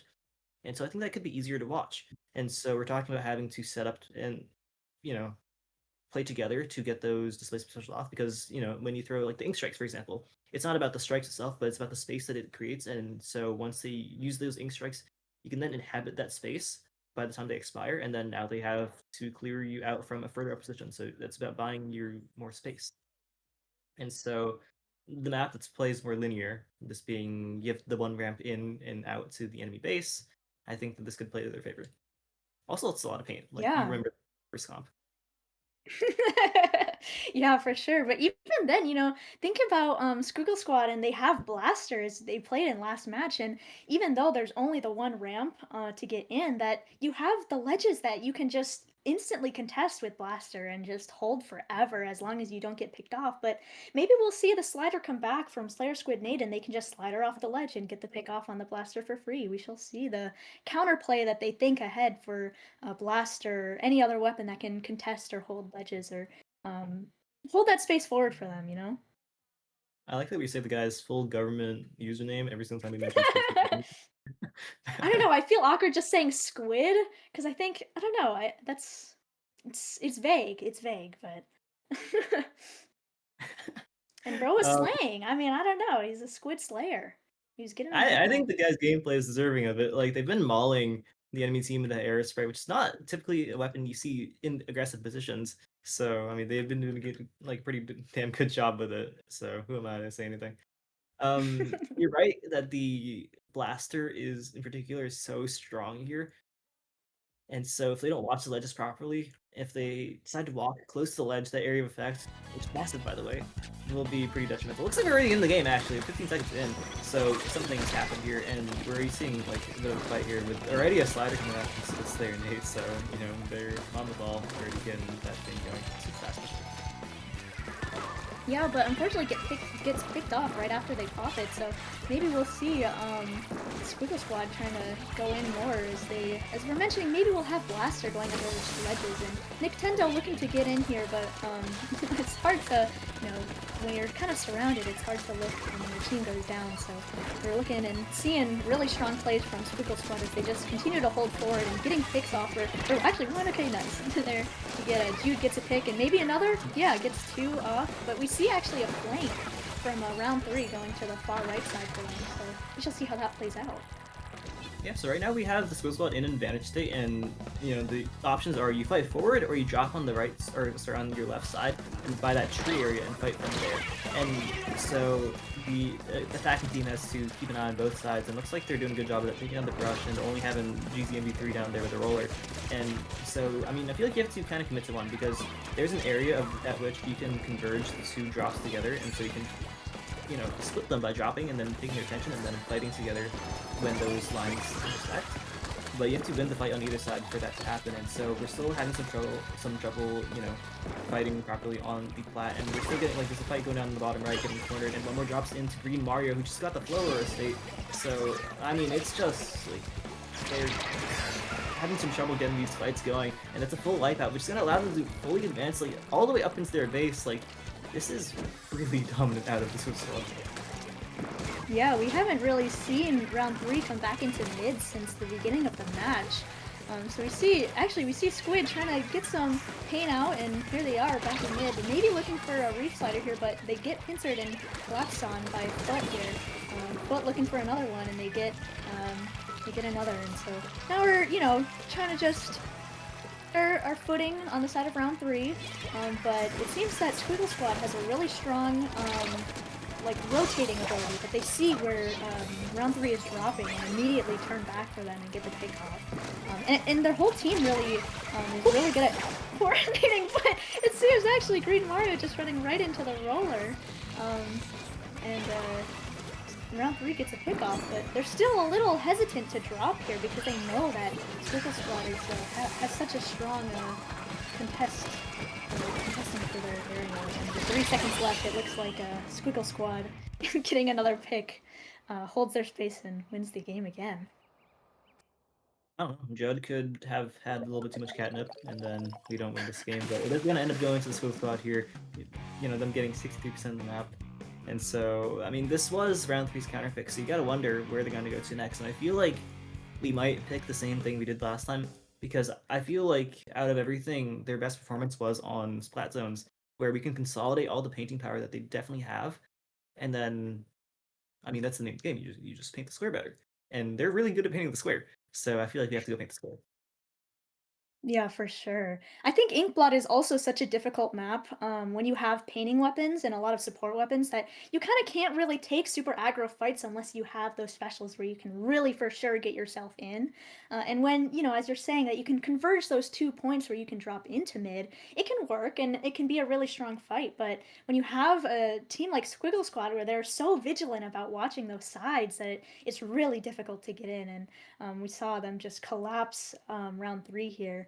And they just knew they were watching those sides and making sure they can't get those specials and can't get in. So yeah, I also hope to see zones for round 3, and maybe those specials can really do them in and help them win the fight for getting that zone painted, that square painted. I think so, and that makes me wonder, what stage do you go to? And similarly to what do you counterpick against a 52 gal, what do you counterpick against a blaster? Because that gun is like really good right now, and I think that the blaster's been leading the charge for the Squiggle Squad. So I mean, every map is good for blaster, and that makes me wonder where they're going to end up going to. I suppose that you'd go to a stage that's like a little bit more sedentary, like Mincemeat, where you can stay safely away from them. And this is actually, give or take, like, in the same like archetype of stage as Mincemeat, where you can kind of just like sit back and paint the square, and there's like one way in which is directly ahead of you, or a pretty obvious flank. So if we watch that right flank and just sit in front of the zone, we can paint it. Yeah, I think also with Wahoo having one zone, there are a few maps that have multiple zones, but with Wahoo having just the one circle, which is not a square as I've actually been saying, but the one circle, I think this actually really helps round 3 that, with the slider or with other specials that they can really get in or like stamp or anything, that they can just kind of hopefully walk it down and paint the square with slider or any other thing. And this is also, as you're saying, it's really easy to make sure once you have someone watching sides that you can collapse on that really easy. So if we're calling out Blaster and making sure that if they're on the sides, we get them picked off, that this could be a really nice win for round 3, actually.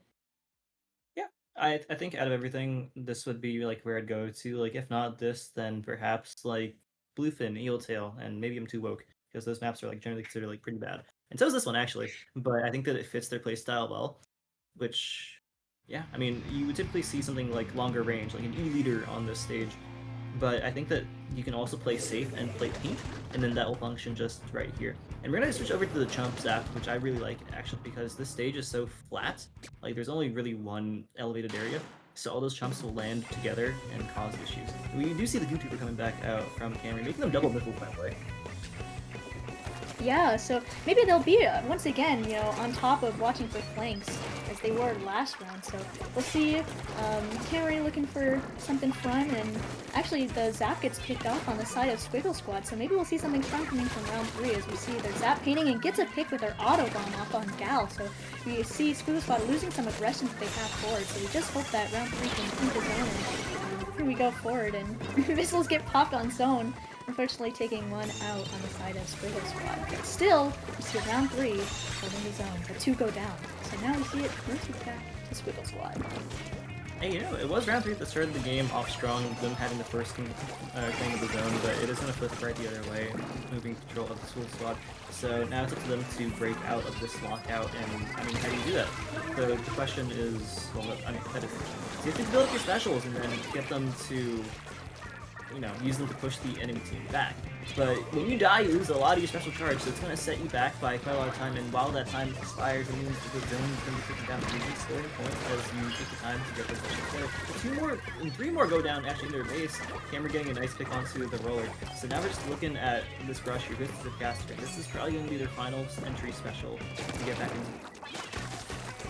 They're still being watched though. Every single person on the side of Squiggle Squad knew that brush was up there, and unfortunately they get picked off. So now we have maybe missiles and maybe slider or anything come out, and actually they get picked off on the zone. So we're looking for paint, but unfortunately go down painting the zone, and it seems with 3 ticks left that Squiggle Squad once again, just in their dominant fashion, wins the game.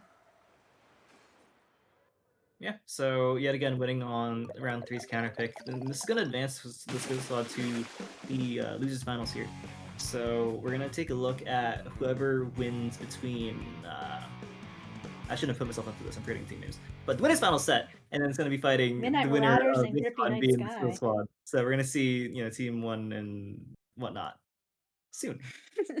Yeah, as I was mentioning even before this match, I'm really excited to see Midnight Marauders and Grippy Night Sky because once again they're very very front heavy weapons, front heavy comps where they just really looked for strong fights, and making sure that they just hold forward and get those picks.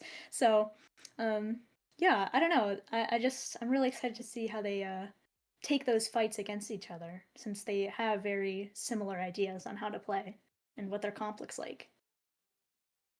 But we have been talking for like an hour and a half, so we are going to go to about a 10-minute break before we enter the winners finals here. So there's 3 sets remaining of the Sunshine Splatdown Reheated playoffs.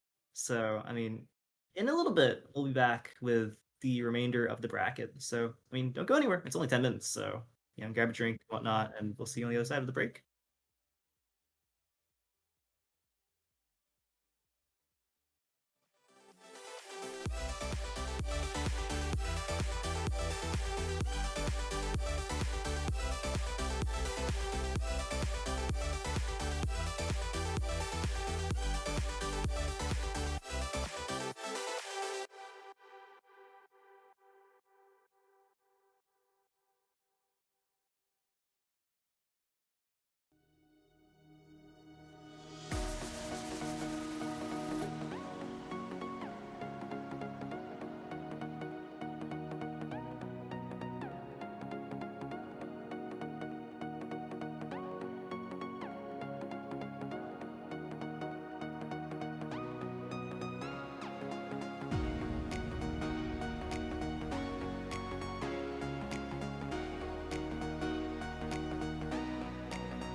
Chat. I don't know about you guys, but this is definitely a Splatoon tournament. I really like this. I'm having a great time. Obviously, the matches are definitely they're sparse. They're very much variety. You'll see. But I definitely want to once again thank everyone for being here. I know we're at the halfway point essentially of this tournament. We have both losers and winners finals left, as well as grand finals. Just as a quick recap, of course, in winners finals, Grippy, Night Sky, and the Midnight Marauders will be in our winners bracket, as well as in the losers. Squiggle Squad is waiting for their next matchup, so we have yet to see how that will go down. As once again, we have the competition is there. You see, like a lot of these players are starting to gel well with their teammates. They're starting to build some camaraderie and starting to figure out like what works, what doesn't work.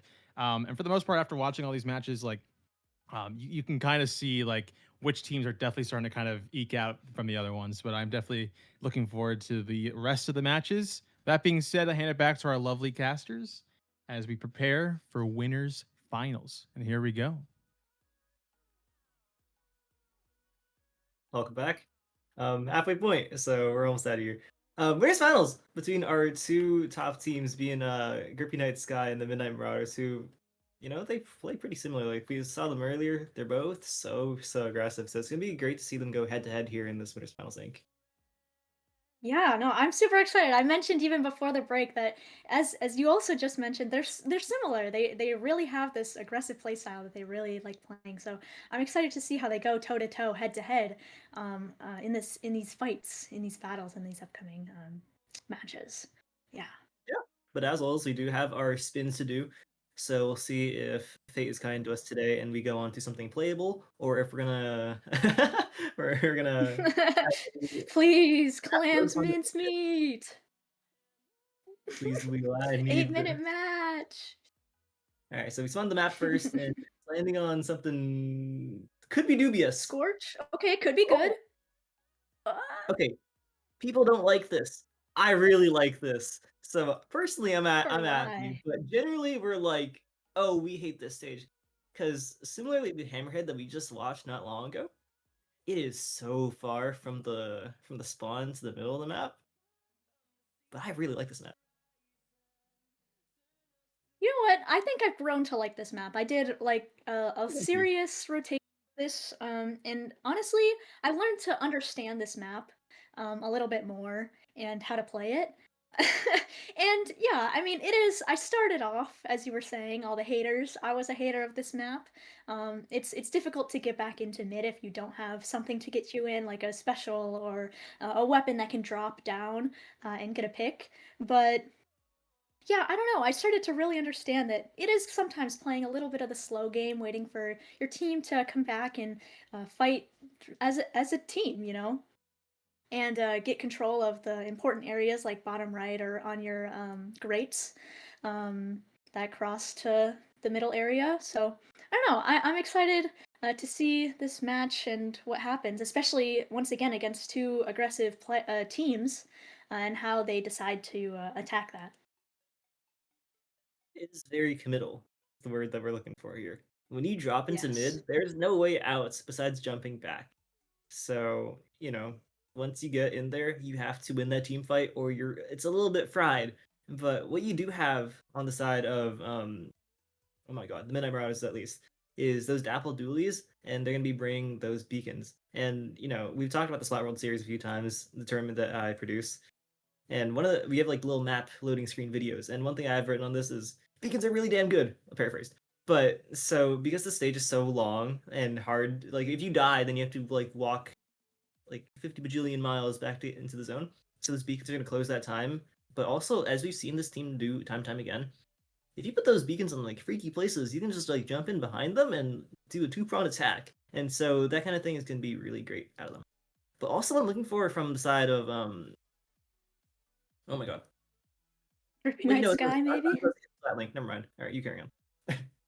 Okay. Well, also, I think for Midnight Marauders, they also have, once again, they have ledge advantage, where they have a blaster and they have brush, where they're really strong that can be on these maps, especially brush. Now thinking about it on grades, where you can just kind of push your brush along the grade and you don't even have so you can cross easier, or even, they have the double dualies, so you can just roll across the grids as well. So as long as they aren't super contested, they can get across to the enemy side for free, and maybe that'll be what wins them the game. Who knows?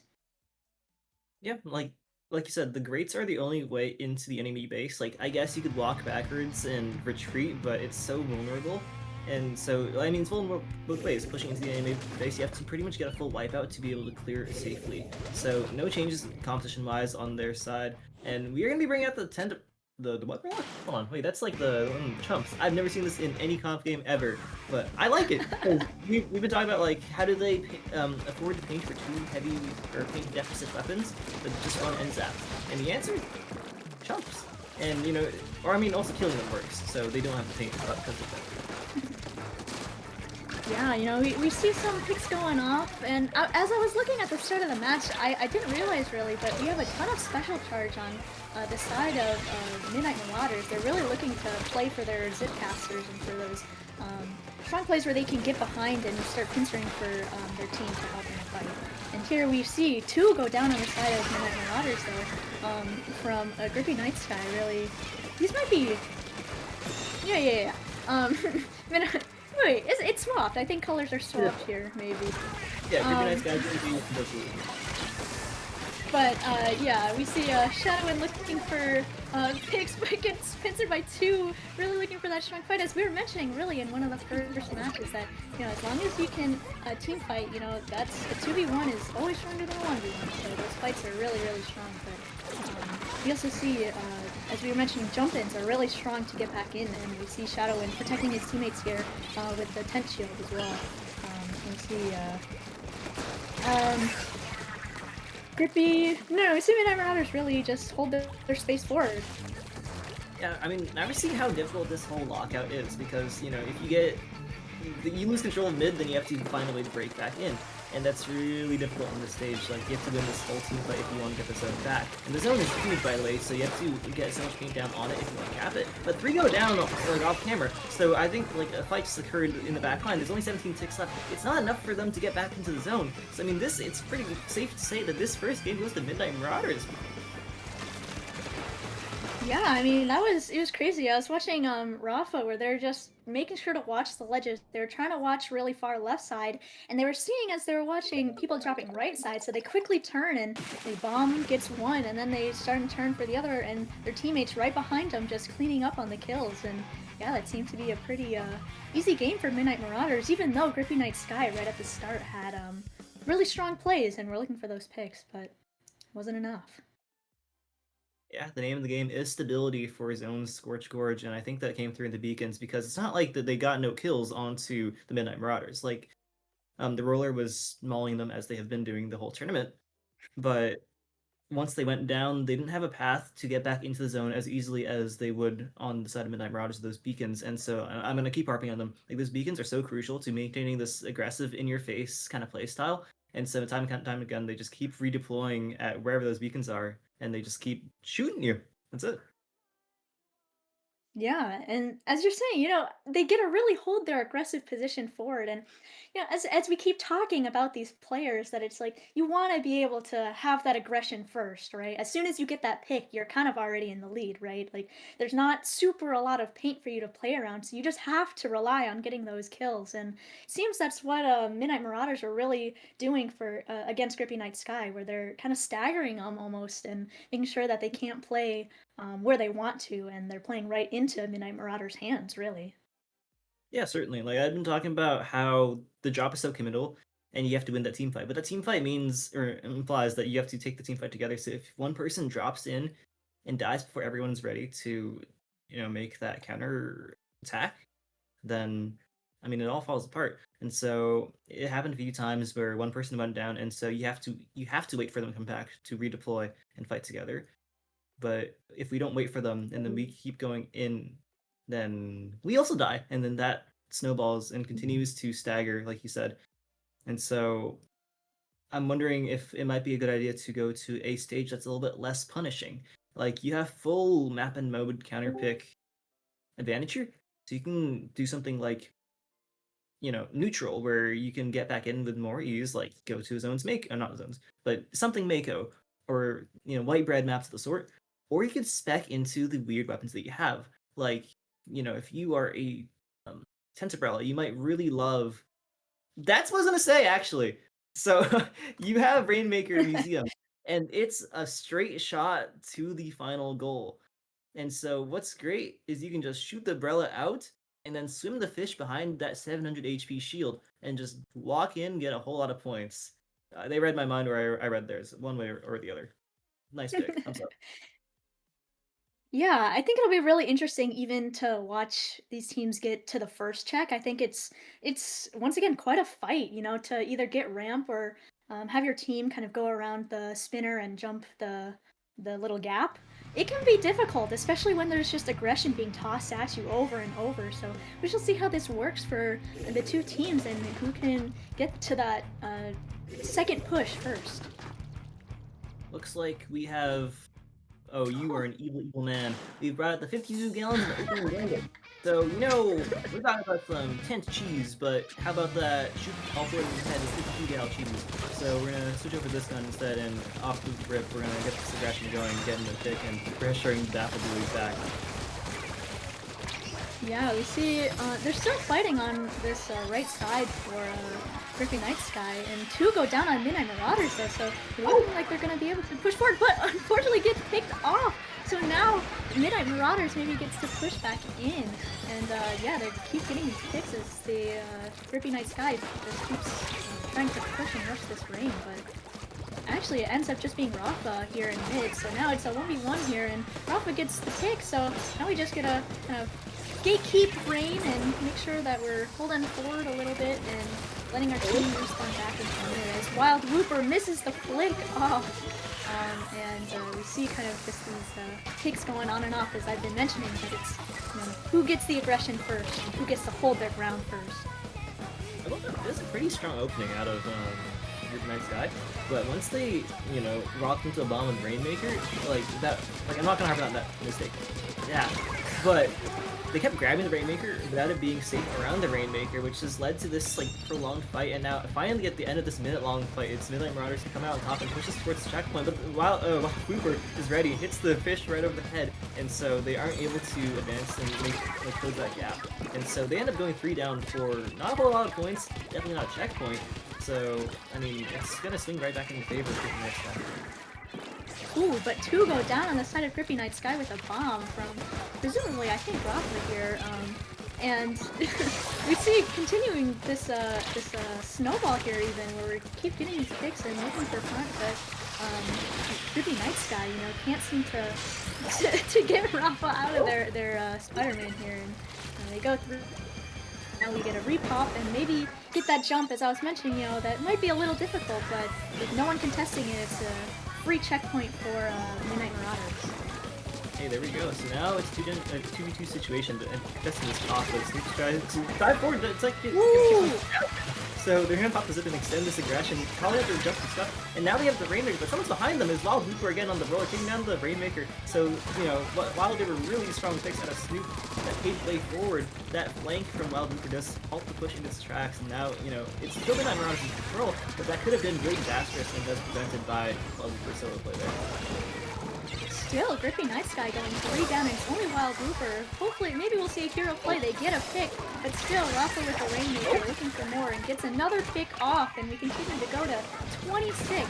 And, on this area, the ramp is difficult to push past, so now we'll kind of see some cat fighting, hopefully pushing the rain, but 3 go down, and Midnight Marauders pushing it all the way to 1. And Shadowwind's the only one left that goes down. Oh, Wild Whooper clutches again! Hits the Rainmaker over the head! Clutches! Find a way to dunk the checkpoint. Like, right now, you see Rafa still alive throwing bombs, so they're not, rushing and beating to get that Rainmaker. But it looks like Stuff's gonna take the Rainmaker, drop it on the right side, so if they manage to get it out of here, I mean, okay, well, Splatdown yourself works too. So we've reset the Rainmaker in not the way that they were intending, but we've gotten the fish out of the base. So all of the pressure of losing the game is now off, and you're able to walk forward with a little more safety and reassurance. So, push to 1 is devastating. But they managed to drive it here, and I mean, the pressure's unrelenting. Like, Rob just got 3 there. They're running the Rainmaker right back up to the end here. So while Hooper managed to stop the fish, they don't manage to get the KO, but oh my god, they're right back to where they were. Yeah, you see Wild Hooper trying to get another pick off, but unfortunately goes down. Midnight Marauders, they're just, yeah, as you were mentioning, unrelenting. They just know where that fish is, you know, the big bright light that says, come to me, they follow. They follow. They know where they're trying to aim here, and they seem to get those picks off really easy. So now with 45 seconds left, you know, we're trying to just kind of play a little safe here. Shadowwind behind, looking for rain, and gets the pick. So now we're gonna see maybe some fight and forward play from Griffin Knight's side. Yeah, 30 seconds left, and that's not a whole lot of time to get a push down to 0 if you're on the side of Griffin Knight's Sky. So they're gonna have to set this push up. And it's a great start, by the way. With 2 down and almost a third here, Wild Hooper cleaning up the kill against Galaxy. And so, I mean, they're in the right position because they do have the crab tank of the killer whale, but Shadowwind does go down off the bomb to the side of the bubble. So a little bit of friendly fire there. And a disconnect! Come on! Wait!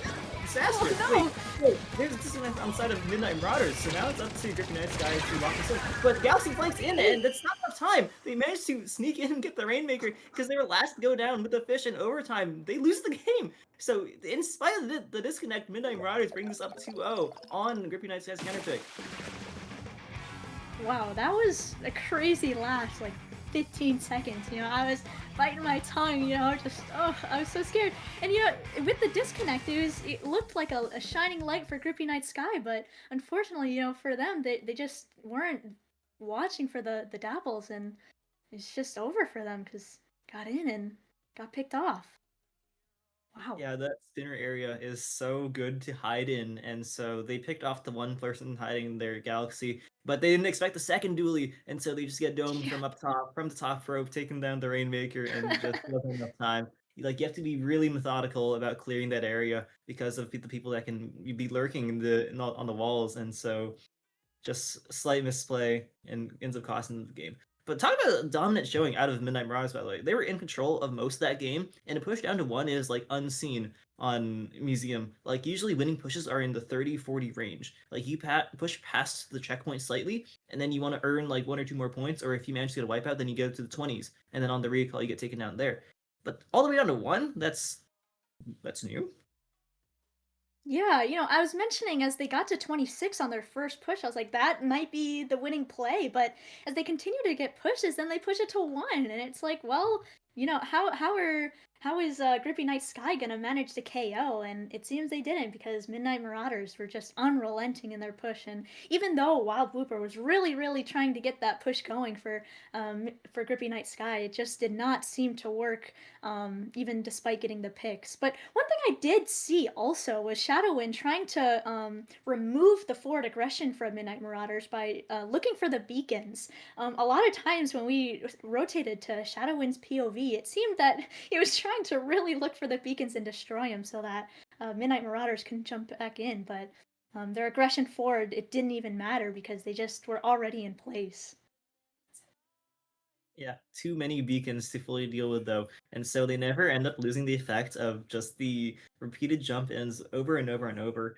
And while you usually have like an anchor player, like a snipe rider or an e-leader, things of that sort, you know, they just pick the dapple doolies, drop beacons everywhere, and so they were simply spread out and nicely placed, by the way, because you know you can like really do crappy beacons. Like, you jump to them and then you jump to your death. They didn't do that. So Galaxy and the Dapples, putting them in prime positions for them to get that recall and spread out in a way where Shadowwind just couldn't fully clear them out. And so, I mean, they just kept doing it. They were able to jump in over and over and over. And what is that? We're seeing clamblets on Mahi. Now, this isn't Wait. something you typically see in comp. The map is a little difficult. The map doesn't really expand, actually, super heavily for clams. That there's really 1.5 entries to get in for this map to score. You have your ramp area, and you could flank to the side on right side, but the easiest place is probably the ramp, and that's pretty predictable. So maybe we'll see the Shadow Intent come back out, and they can just easily clear that for a free score or 2, or a free defense, really, either side. Okay, I might have had like a mild like recoil of disgust and shock and fear, but actually, now that I think about it more, I think that this is a good choice for them, because if you are on the side of Creepy Night Sky, you're like, they're in my walls. They're everywhere hiding. Like you saw how they lost that Rainmaker game because of someone just lurking behind. And so, I mean, if you pick the teeny tiny map being clams on Mahi, everyone's in front of you at all times because there's no space for them to play behind you. So as long as you can keep up the forward pressure, there's no worry about the left and the right side because they're all ahead of you at all times. So, I mean, yeah, Cook. Yeah, I mean, as I was also mentioning, this might be a strong map for Shadowwind, where once again, it's just like you can pop your tent shield and you have a whole entire side that you can fight for. It's like, what do you No, even do? It's like throw it's not. bombs at it, I guess, or. It's not happening. There's no way he doesn't play Gal. He's gonna put the Okay, Gal in the maybe we'll bag. see the gal. We'll see the 52 gallons, and we'll come out and wall the ramp, and I guess they get the ramp for free because there's a wall. We shall see. We shall see.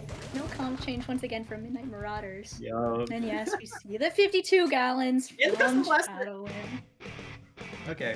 Alright, Wild Rooper has been a demon on the road all the time, goes to the custom blaster, a newly buffed weapon that's been considered like one of the 4 evils of this game. So, we've got 2 of those people in the same composition, and it's see how that plays out. Like right now it's not exactly an opening in their favor, but it's too early to call it. But right now they're getting pushed back, and this is faster than their brace acting, pressuring Wild Rooper all the way back. So, in spite of picking these weapon of choice, we still do see this first aggressive fight go to the side of the Midnight Marauders. Yeah, but even then, 3 actually go down on the side of Midnight Marauders now, so maybe it looks like Grippy Night Sky has some chance to be able to push back in. But, one thing I have been thinking about, actually, as one goes down on Grippy Night Sky, is Snoop has such an interesting build where they really heavily tripped into their Zipcaster, as we saw in the first push, where it isn't something you typically see from a brush in higher level competitive play. It's a lot of, sharking or making sure that you can just move forward with your brush and whatnot. But this Snoop has been really vigilant about making sure they have really good zips, and it seems to be working out for them as we continue holding this push and 2 go down, and they're close to zip once again, so maybe we'll see something strong come out from Snoop. I think that's the play, because what they're doing is they're rotating the Zipcaster between themselves and Rafa, and so it feels like at any given moment there is always a Zipcaster in your walls, and so it's not just to the extent of flanks, it's also to the extent of the special just flying behind you, and so they get this push all the way down to 27 points, and it's just Galaxy left alive, not any more Shadowwinds cleaning that kill up, and, putting a soft light onto the side of Midnight Marauders. 27 is a pretty deep push, and more importantly, it does open up the map for play. So all the areas on the sides of the map are now open for people to fight on, and so that might change how these fights take place. Yeah, we see 2 go down on the side of Midnight Marauders, and we see Grippy Night Sky really pushing up to the basket, but they only have 1 ball, so we're hoping for that Zap to come in with the clams, but Snoop coming in here, going behind once again with the Zipcaster, cleaning up. Once again, they're getting these really strong picks off on Grippy Night Sky. It seems that the Zipcaster is just something really, really hard to fight against if you're not ready for it right away. Unfortunate, just locking the bomb there, the Shadowwind picks up where their huck's off and keeps the pushers going. I mean, popping the whale now, which is going to be an option to move forward, but I mean, it's working out pretty nicely so far, getting 1 pick and still going forward, but the defining feature of Midnight Marauders is that there's always someone in your wall, someone behind, and so meanwhile Shadowwind was fighting forward, all of his teammates were occupied on the backside, and so that ends up leading to a fight win for Midnight Marauders, who are again at the basket, and they're jumping in the power climb, hold on, wait, this is good, you don't get the power climb in! Wait, so the Dualies and the Luna Blast are alive, but they don't get very many points, and so they might have broken the basket, but, a nice pick from someone, or a bomb, or something, stops that, what could have been a disaster for them. Yeah, that could have been almost game, really, but fortunately for Grippy Night Sky, they allow it to continue playing the game here, as they get all the teams pick off of Midnight Marauders. So. But we see Galaxies coming back in, they're super strong, and backing the team all the way back up to the ramp. So now we have Midnight Marauders once again in such a dominant fashion, just being able to run it down and getting those picks and see Snoots fall, and we might have this strong Zipcaster. We'll see here. See if they get one. Yeah, coming from behind, everyone's playing for fun and gets 2 with 5 points remaining. All it needs is 2 clams, 1, and Midnight Marauders. Wow, in such a dominant fashion. 3-0. I mean, Grippy Night Sky looks so good in that first set of the day, and Midnight Marauders looks even better. Like, they end up taking this in dominant fashion. So what was? It's hard to say really. They just got so discombobulated by their. I mean, their playstyle is so interesting. Like they're just always in your face at all times, and they just manage to close out these fights. And so, even if there's a raid boss in Shadowwind, Shadowwind can clear it all out because they're everywhere. Like it's like you like cut open a spider egg, and now they're like all over your room, and that's a gross picture. But carry on. I think one thing that you mentioned during the game was that when Shadowwind was fighting front, unfortunately, all of the rest of his team was fighting behind.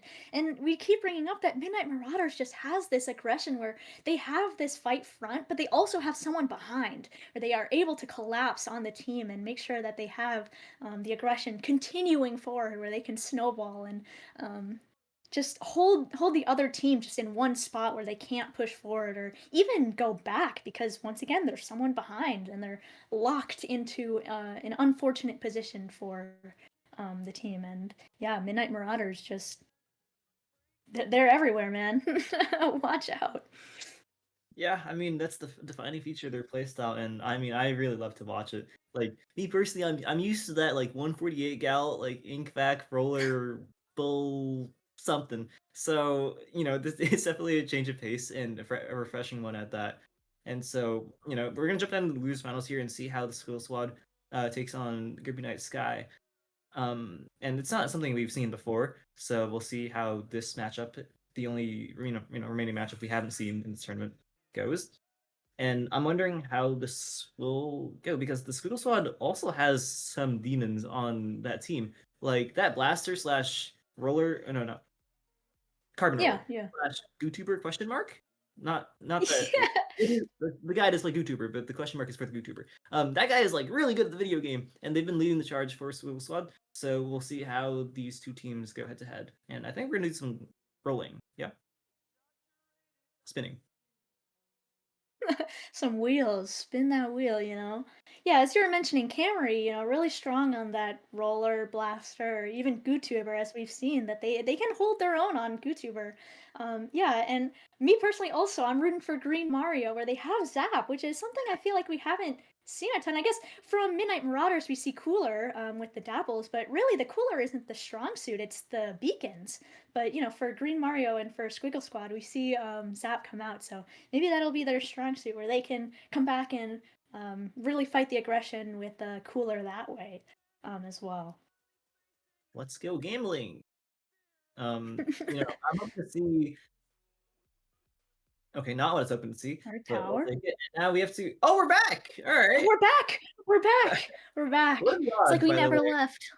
There are 25 stages and 5 modes, and more combinations than I'm smart enough to tell you how many. But we're right back to our first one being Tower Flounder.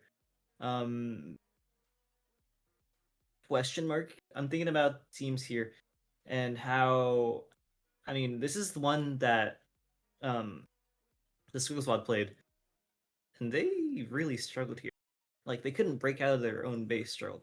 But then again, that was versus the Midnight Marauders, and that was a team that just kept like their foot on your neck for the entirety of the game and didn't let you escape spawn. So I'm wondering how this will go and if it'll be more back and forth because we never really got to see the tower push the other way first time we saw this stage.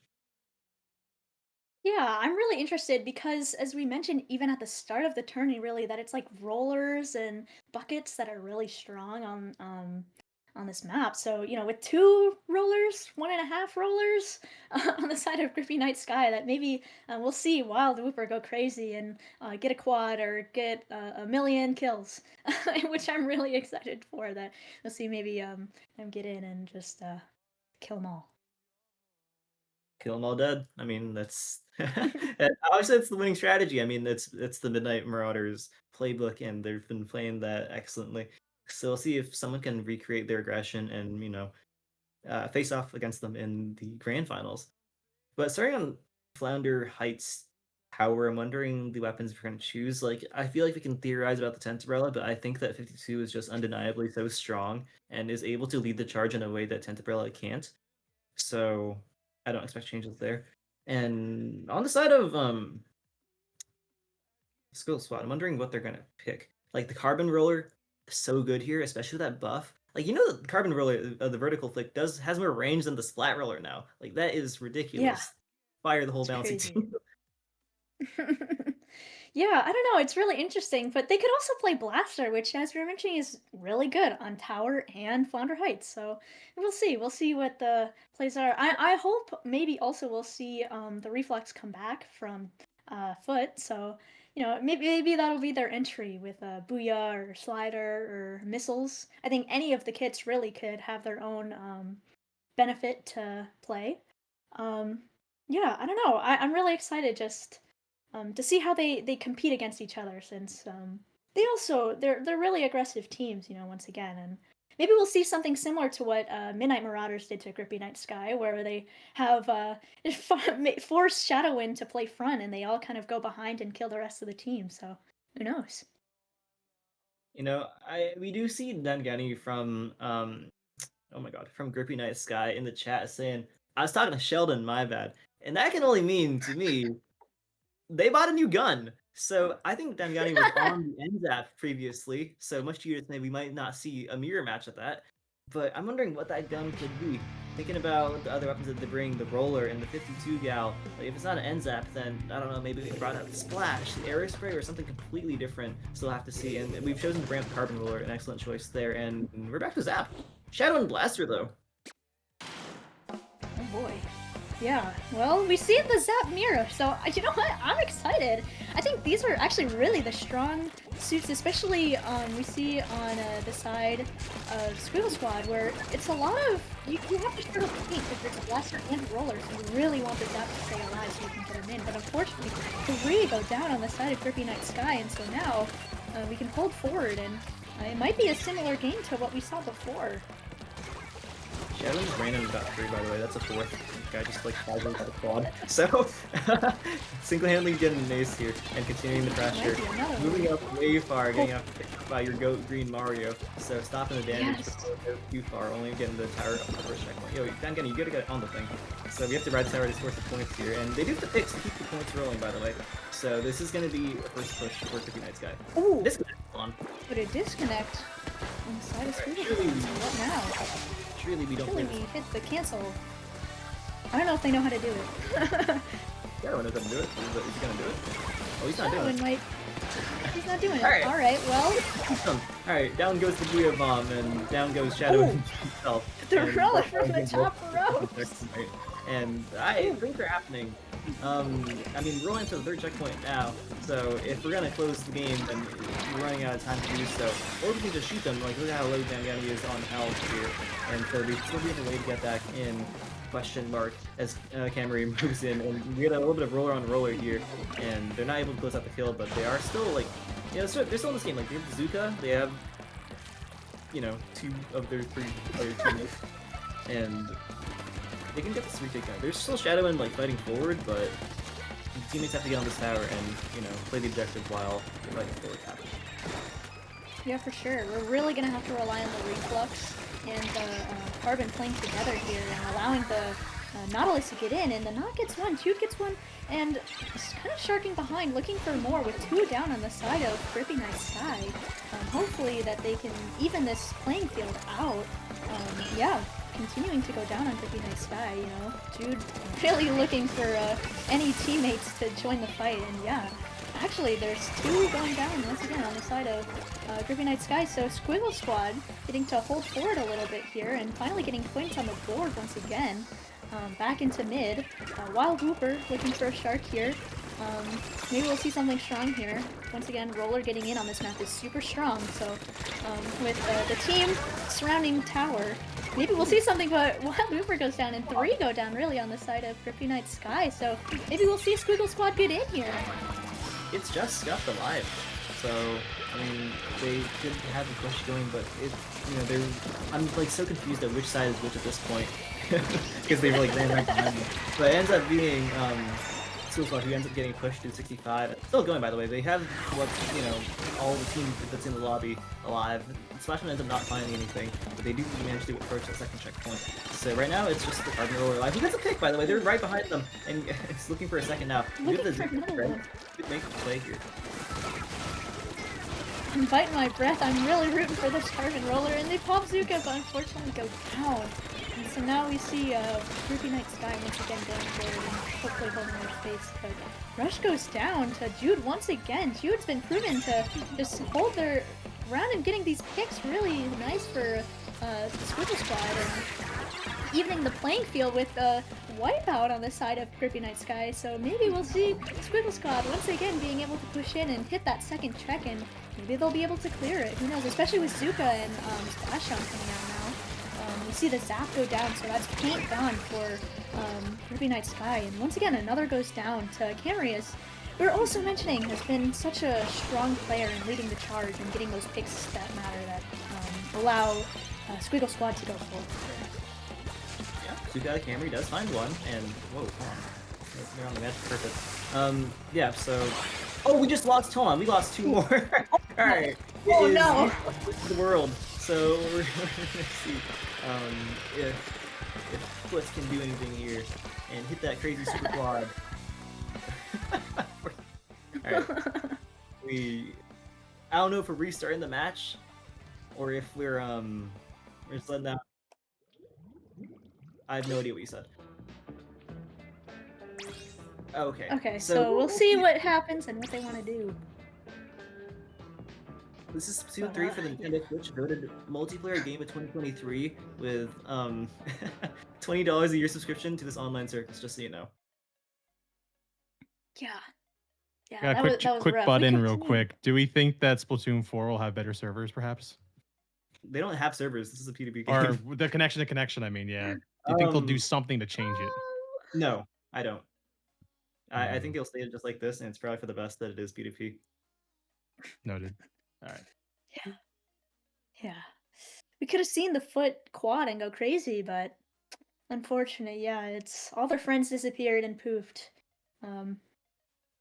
Yeah, that's rough. It's it's Sisyphean task really to give to Foot here, But Yeah, already I with mean- one down. Can't blame them. I mean, Nogami said no, so they don't get to play the video game today.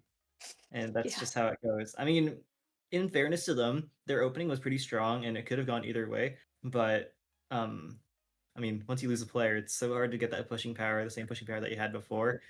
So it looks like you're gonna replay this stage. So we'll get all the players back from the lobby and run back Flounder Heights Tower Control, much to my dismay. But for the players, I bet they're pretty happy to get another opportunity to fight each other on this as game 1 rather than dropping a point here.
Oh, make sure you're sharing.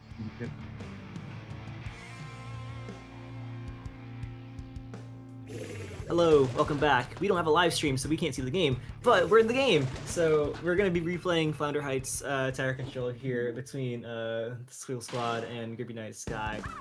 No more griefing from Nogami and the Nintendo staff this time. We're gonna have 8 players in the lobby who are gonna put on a good show. Hoping and praying. Hoping and praying for that. Yeah, we'll see. Yeah, my stream also is not loading, so I can't even see the game. You see, no worries. yeah, I got same. it's about the same that we've been seeing with Shadow and getting 2 picks, but and going down here. So it's a 2v2 situation, and right now the 2 push in is going to be the Soul Squad who's advancing to first checkpoint. It's not completely safe push, but the card really comes flying in, gets a pick, and I hope you can see the screen now. But they've managed to get this first checkpoint in the first 40 seconds, and they're pushing on to the second one now, and they're not in particularly strong defensive positions, so I lied. So Shadow's gonna find pick on the tower, and we're gonna stop the push there. But it's not like fully stopped yet. We're just like question mark almost halting this push. So it looks like it's gonna fully stop at 60 points, being a pretty good first push in the first minute. Yeah, even from the first try of this map, we saw Jude being a really strong player that can just kind of collapse on the team. And I think it's just, with a longer range and fast fire rate, what can you do against someone who's just beating you down? And it seems that's kind of the play, but 2 go down on the side of Squiggle Squad, so Grippy Night Sky gets but 2 because of Jude splashdown all the way behind.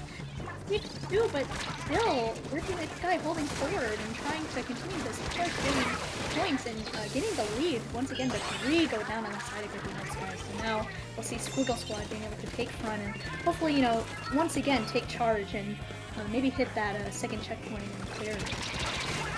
Yeah, it's going to be a full wipeout from the Squiggle Squad, so they're going to stop Grippy Night Sky. It's like, they might be in the lead right now, but if they don't break the checkpoint, then it's not particularly matters. Like, they have the same score. So, it is their turn to make push here. And they pop that Booyah Bomb. And they have to watch out for Wild Looper here, because if they get jumped by Wild Looper, it could be pretty disastrous. Pick on the foot and gets a roll over jumping. So, Wild Looper leading the charge for this retake, and they're going to stop the push from Suicide before they get any more points on the board here. Yeah, Wild Whooper, I was a little scared. I saw that low wink, and I was getting a little worried, but still got the pick and included a roll over. We crushed the other player here.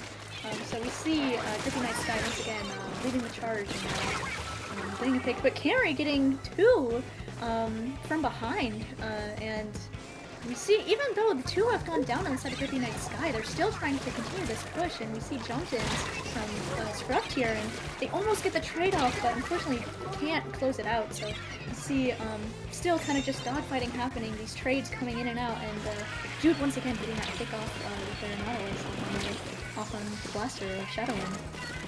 It's so scrappy, like, when you imagine the fight ends, it doesn't, and they just keep on going, like, a jump comes back in, one more player redeploys, and just throws another punch.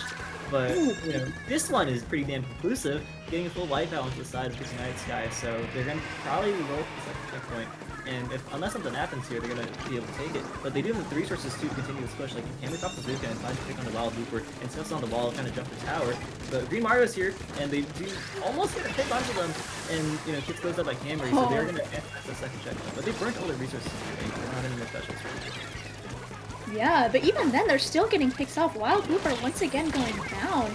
And they continue this push, but Camry maybe going too far, looking for a greedy pick maybe. Gets picked up, and Dangani also looking to fight for tower, but goes down once again. So Camry looking maybe to go back, and yeah, as you were mentioning, it is very scrappy. Once you think the fight ends, there's another person in the action. You see this little 1v1 happening here, and Shadowwind gets some help from teammates, but Camry camping the wall, and gets the pick. He was really, really scary, but looks like 2, 3 go down on the side of Grippy Night Sky. So you're seeing Camry once again being such a strong leader for Squiggle Squad in their pushes forward here. So once again, yeah, they have their Zuka, so they might be able to hold this space once again. With a push of 18 and 2 down on the side of Grippy Night Sky, it seems that Squiggle Squad might look to push them further and for that KO.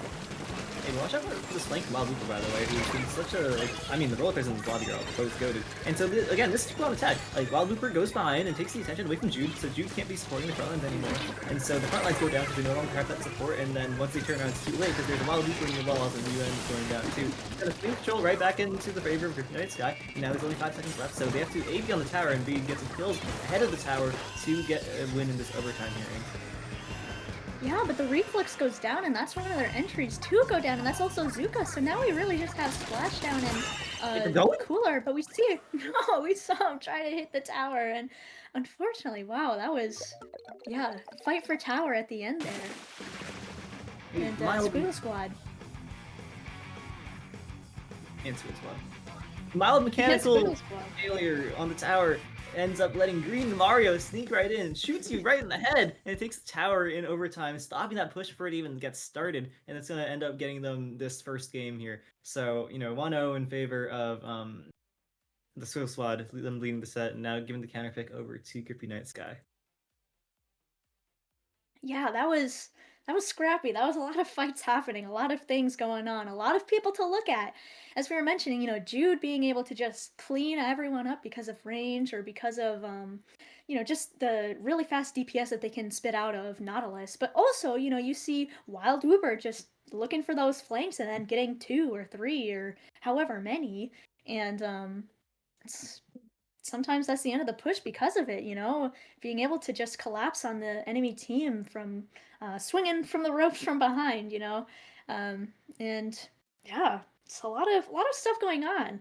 It's really crazy, I think, to me, as we were mentioning at the start, that Shadowin's like the top level player here, but I think it's really fun that we've been able to see a lot of these other players in the spotlight too, being able to get these really strong picks or starting these really aggressive fights that help their team move forward faster. Yeah, after all, it is a team game, and Moonlight is a top-level team, not a collection of, top-level players. And so this one guy who might be good on the sticks can't just do it all. And so it allows, it's not like the team has gotten fights in, and they managed to win these things, but that's like a joint effort between the two aggressive forces on Grippy Night Sky being Wild Whooper and, Shadow himself. And they're going to choose to go to Manta Maria Splat Zones. Why? Yeah, I don't really know. I guess maybe being able once again to go on that flank with Wild Uber, such a strong flanker where you get that pick off and that sets off their entire push that, but I don't know, maybe we'll see something strong. Like I know Scuffed also plays brush here, so maybe being able to kind of fling your brush off from mass, you get those zone for free, maybe, hopefully, or maybe get a pick off from someone just kind of in zone or under you, because that fall off is super strong. But into Squiggle Squad, you never really know because once again, they have really strong players, with Roller as well, or like once again with Zap, I think is really strong into this map. And unlike Dapples with beacons, if you have the quick respawn from Cooler, maybe you just get back fast anyway and you can jump back in. Right. Sorry, I'm just thinking of why we choose to go here, and I'm starting to see the vision. I think the answer might be found in more individual play because there's like so many walls. Like you talk about the mass, the bunker, the flanks too. There are many ways for you to be slippery, and so a guy on the 52 gallons can slip right past you and make some more hero plays that might not be able to be stopped when you play on a small map. Like there's different ways that you can make the 52 be more of a dangerous presence, and so having a stage let you run in places where you shouldn't be with relative ease and safety might be, the choice here. Maybe that's, I think the same applies to the Blaster, but also I want to note that, the same properties that I said are probably why they picked this, them being Griffin Night Sky, also apply to the Squiggle Squad. Like, they enjoy the same things that they do. So,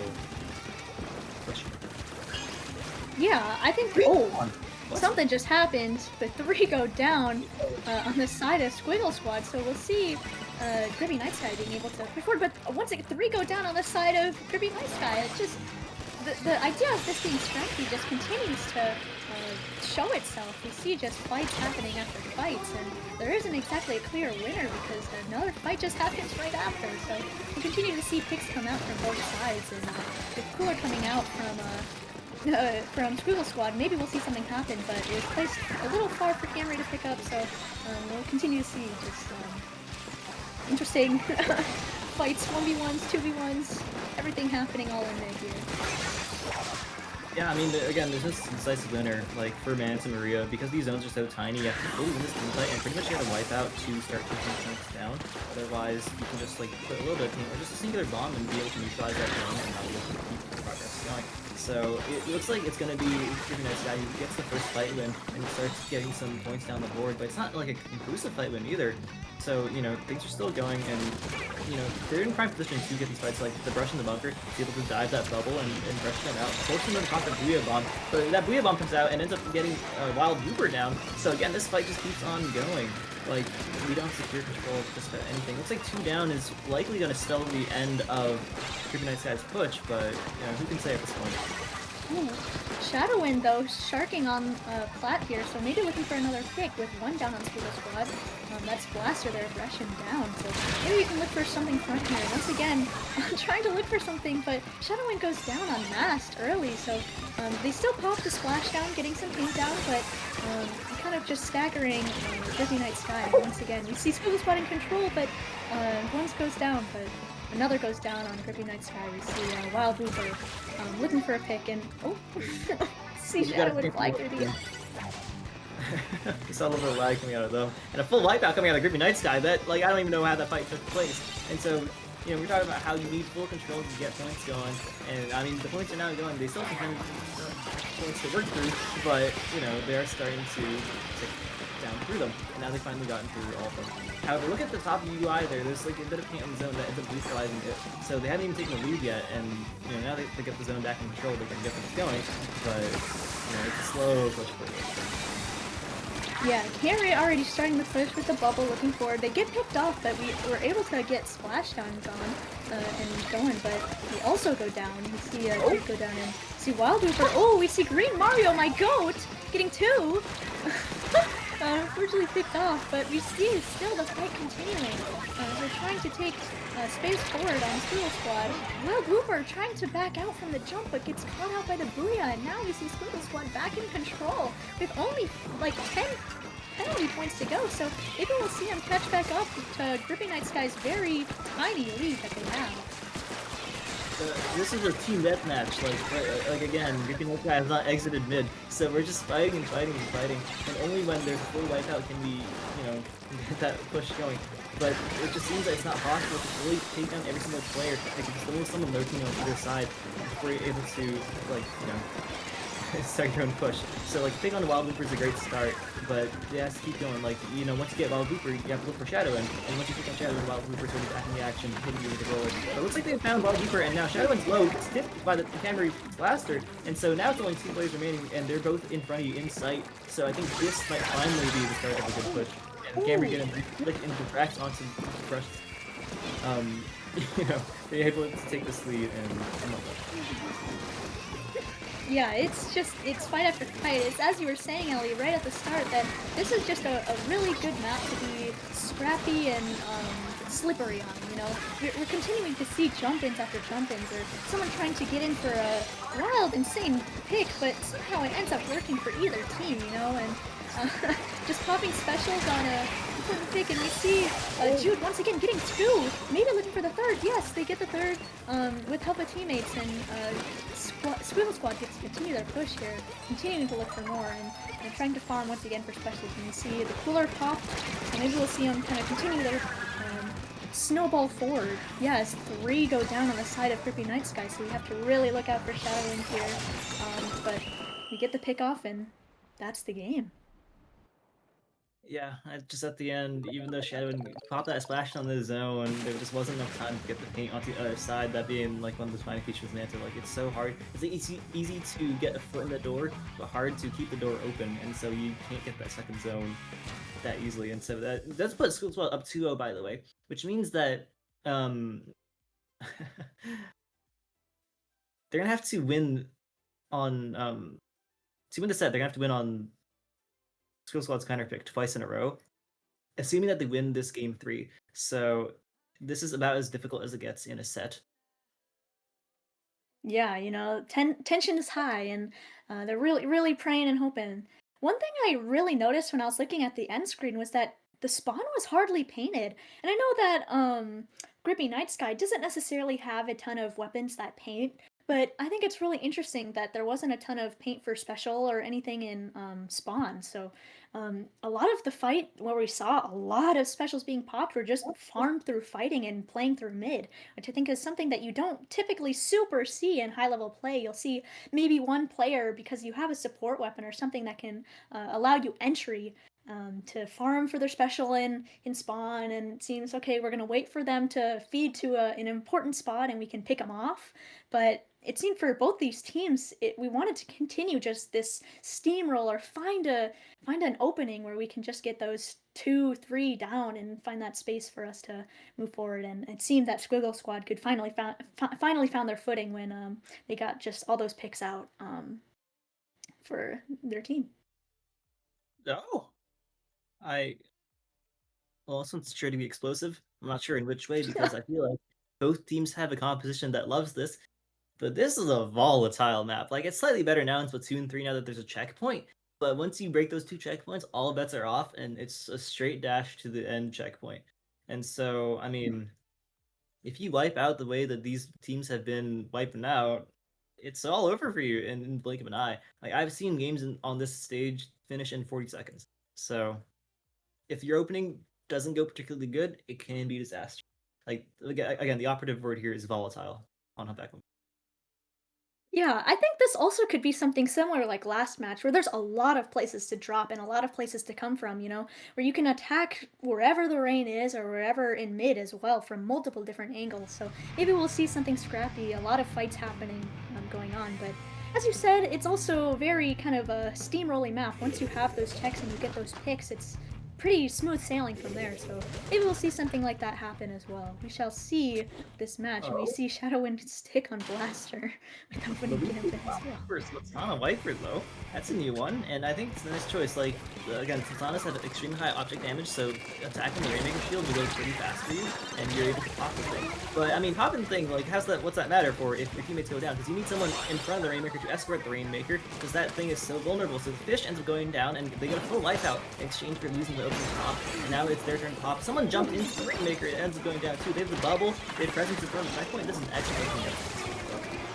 Especially, yeah, we see the bubble, so this might be a free checkpoint really for Squiggle Squad, and the Booyah comes out, so Grippy Night Sky really scared to push that, and they get that checkpoint for free. And now we see one trying to fight for the rain here, and 2 go down once again on the side of Grippy Night Sky, so hopefully maybe there's one person trying to guard the rain, but yeah, it's just kind of Squiggle Squad just getting the picks and staggering Grippy Night Sky here, and maybe they'll get something here with the Blaster and Splashdown, and here it's being popped in my stream spot, so I can't see it.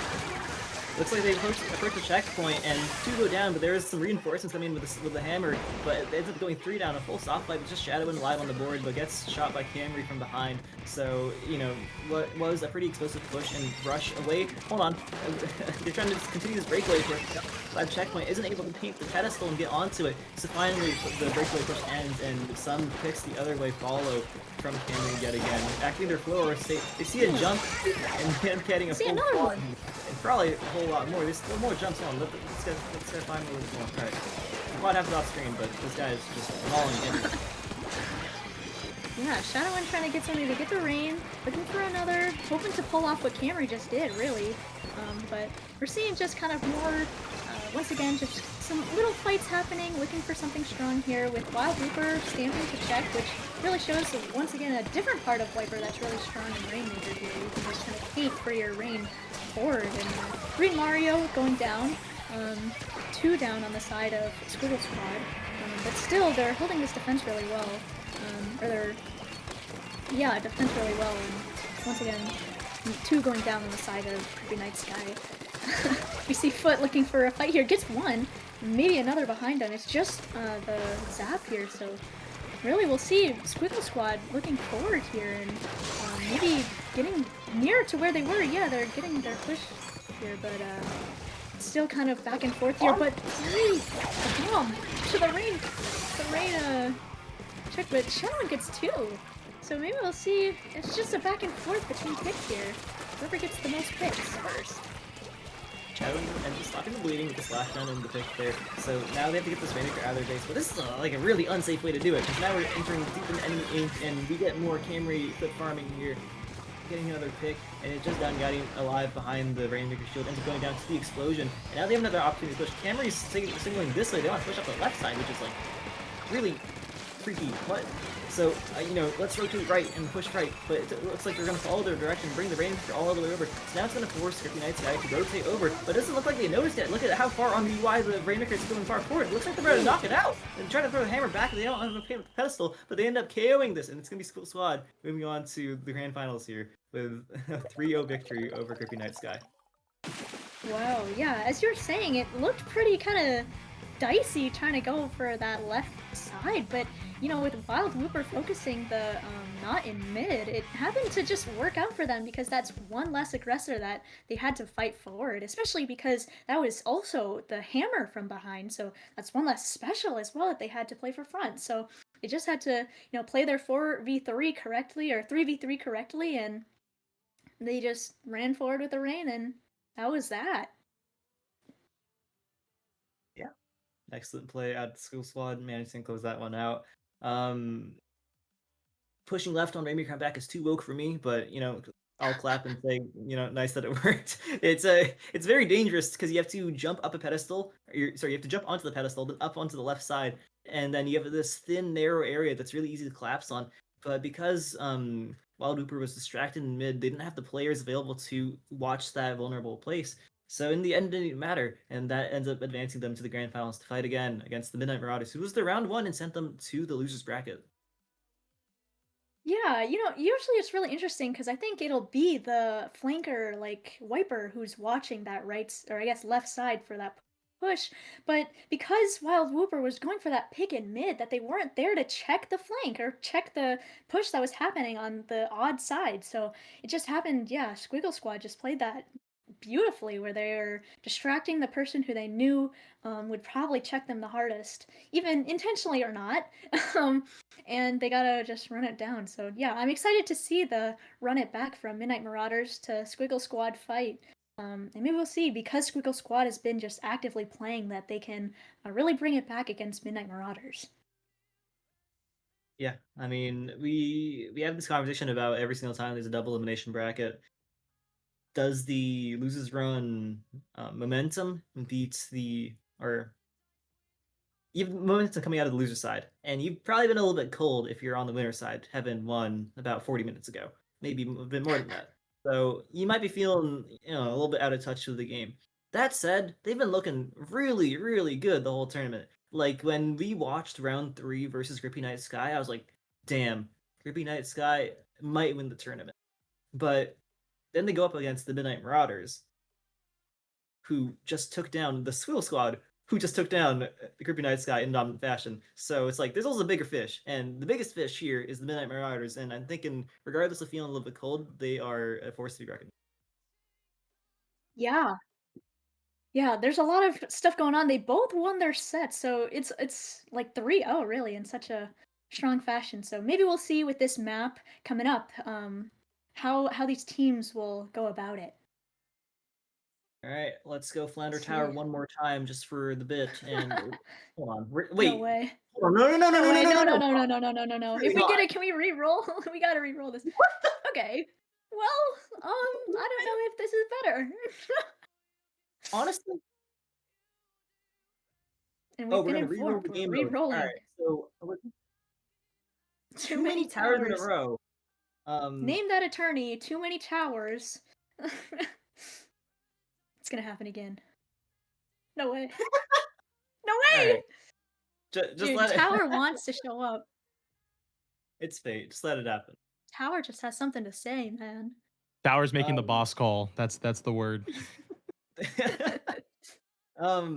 You were like, I don't know if this is any better. It might be worse. like we've been saying, there's like 3 good tower stages, maybe like 5 tolerable ones, and then like 3 more where I won't win, or I'll wince only a little bit, and then the rest are like straight like Dog I water. thank you. So this Nasty is one word. in the dog water category. Like this one has a complete like vertical like straight up a wall tower path, and so that tower is so vulnerable, and the path ahead of the tower is you either ride up this elevator that's really easy to watch, or you go up this tight corridor which is also really easy to watch, so it's just really difficult to push into. That said, if you are the carbon roller and you pop a Zuka and you just shoot them all dead and there's space ahead of the tower, once you get space ahead of the tower, ahead of that second checkpoint, then you are golden. So the question is if you can find the picks at the opportune moments to do so. I'm really excited once again to see Midnight Marauders here because this is such an odd map where you can come from two sides and it's such a like wide and like tall map as you were saying that we have dapples. Once again, the beacons might be super strong on this map where you can have them coming from behind or from like just random positions that you'd never would have guessed that you think you cleared, but then someone jumps in and boom, you lose all momentum that you could have had. I mean, it's been so long since we've seen the team, or I have like short-term memory loss, but I kind of forgot about the dapples. And the dapples go so nicely on Bluefin. Like you typically only see this map in zones, and so you can set them up in like really funky positions.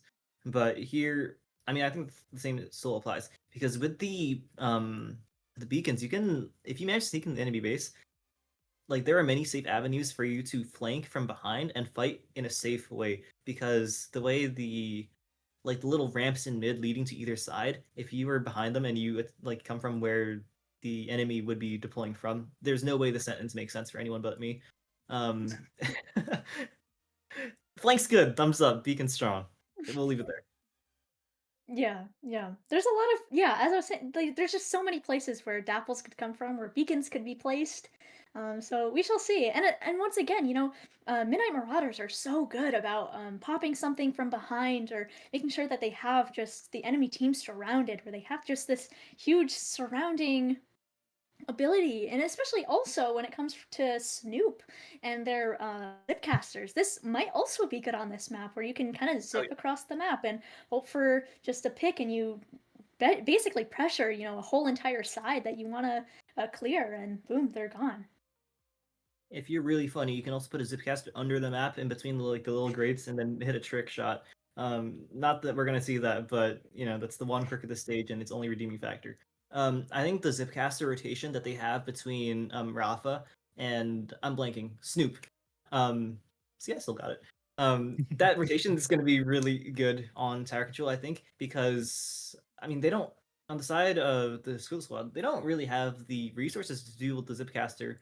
Like I'm thinking maybe you stay on the heavy splatling and then you have the range to deal with it as it comes to you, and that might be the play. But the question is, how do you respond to the zipcasters? How do you respond to the flanks? And how do you respond to the aggression? Yeah, I think maybe we'll hopefully have to see something come out of Camry once again. Maybe they'll run it down and take those kills front, especially with Blaster. Yeah, it's going to be really strong on this map. But maybe we'll also see something from Jude. They've been really strong with their splashdowns and making sure they're kind of on walls. And this map kind of allows you to be in odd places to get picked. So we'll see some fun things coming out. We see Green Mario, my goat, unfortunately going down right away. So no cooler on the side of Squeal Squad.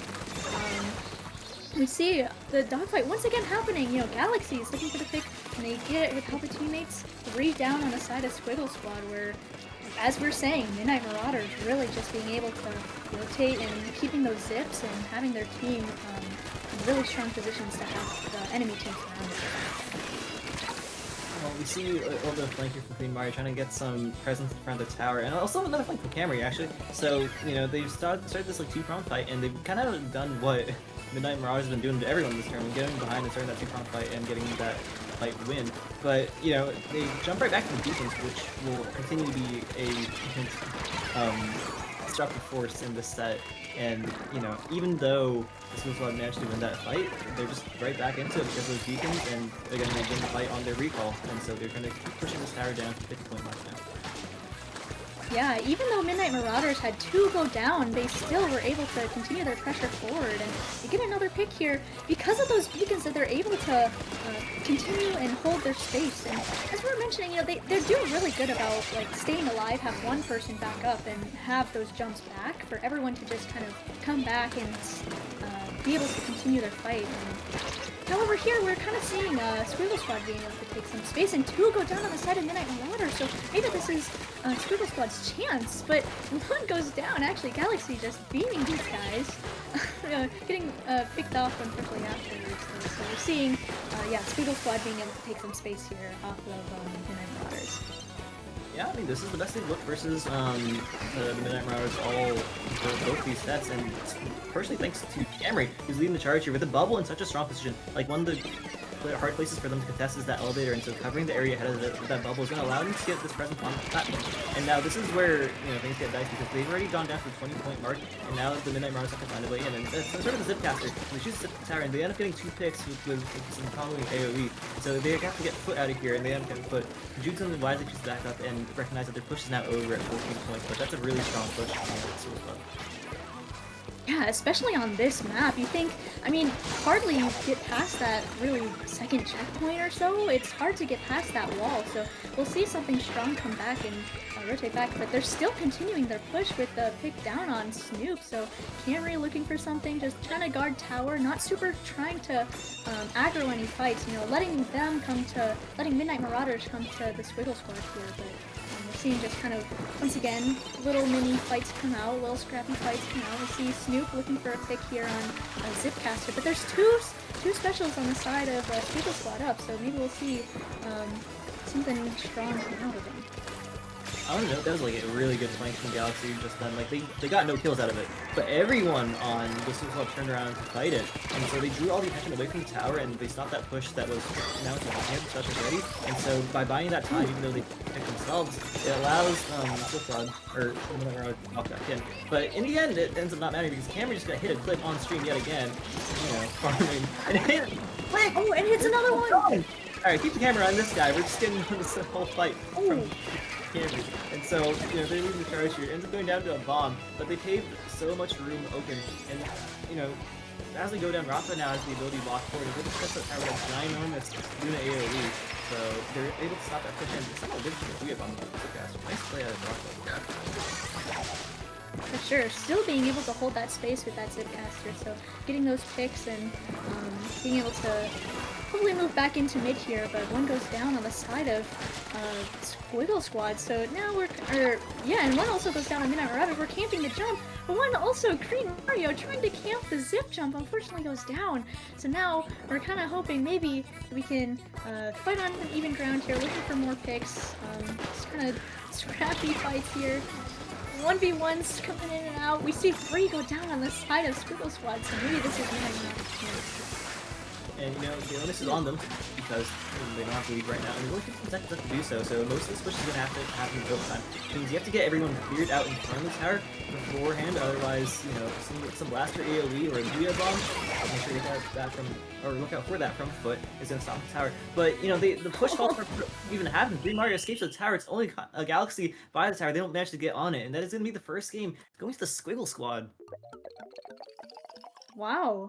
Yeah, we were really considering maybe it's the loser run that really keeps the momentum going, and it seems that might be the case for Squiggle Squad here. They're really just kind of they sent Green Mario off on a mission and he accomplished it. He's trying to run from behind, and even if he doesn't get picks, it's like controlling the tower, making sure that they turn back for him, and it's really strong and works out for Squiggle Squad and getting all the picks that they need in the right spots. And we see also Camry, just as we've been saying, leading the charge, getting multiple picks in a row, just going at it in like 5 streak or so. It's crazy watching that happen. Yeah, I mean that blaster is like low-key disgusting. Like whenever you blast that screen, I like recoil a little bit because they're just doing so damn good. And one thing that's important to note about this set, Grand Finals does not have a bracket reset, but the set is long. Like this is a best of 7, so there are a hell of a lot of games to be played here. And going down 1 doesn't mean anything. Like there's enough time in this set with 7 games maximum to warm up and rev back up to the dominant showing that they're putting on in the winners bracket. So, it is going to be Squad in lead now, but it doesn't mean that the Midnight Marauders are down for. Yeah, for sure. Yeah, I think there's a lot to be said about Midnight Marauders, where once again they're kind of getting pushed back by their own strategy almost. But I think Oh, since they started the push, maybe they'll have something to say and counter back. But here we are with Manta Maria Rainmaker, going back to Manta. So they're thinking once again about their weapon choices here and how their comp works and what they want to achieve and the kind of run it down, making sure you have that AOE might be their strategy here, but we'll see. but it's important to note that this was their choice against the Squiggle Squad in their first set, and this is where they won. And this is where they spawn camped them, mind you. Like, this was like crazily dominant out of Midnight Marauders, so it makes sense that they're gonna go back here. And while I like usually wince a little bit seeing the stage, it's one that particularly suits their needs and their play style. So it makes sense to see them back here. And the question now is how the Squiggle Squad managed to take this map differently, because they were never able to fully clear out those beacons, clear out those 4 aggressive units that kept just being in their face for the whole 5 minutes. So, we're going to see if that happens here.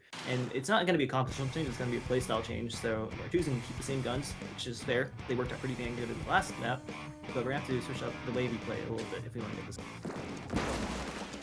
Yeah, maybe we'll see something happen similarly to the previous game where they send one behind and they compete against Midnight Marauders strategy with the exact same strategy, have someone go behind and you have them surrounded. And yeah, you see, well, Midnight Marauders showing why they chose it, because 3 go down on the side of Squiggle Squad and they're just showing why they're in the winner's side, Someone just grabbed the fish and went up to the right side, and it's completely unwatched, so they managed to grab that checkpoint. So now all pushes are just a mad dash for the final checkpoint. And hold on, it's not even... Oh, sorry. We're gonna pop the Splatdown and get the top of the Rainmaker. So hopefully it's gonna stop things. So Roth's here and Zipcaster managed to get the pick on the Rainmaker. We shouldn't have grabbed that there. So now that the Rainmaker, shield goes back up in this area, they now have the opportunity to move back in, and so they do. Galaxy and Snoop are fighting together now with the power of the tactical almost online. So they can still keep this push going as long as they get a few more recalls in.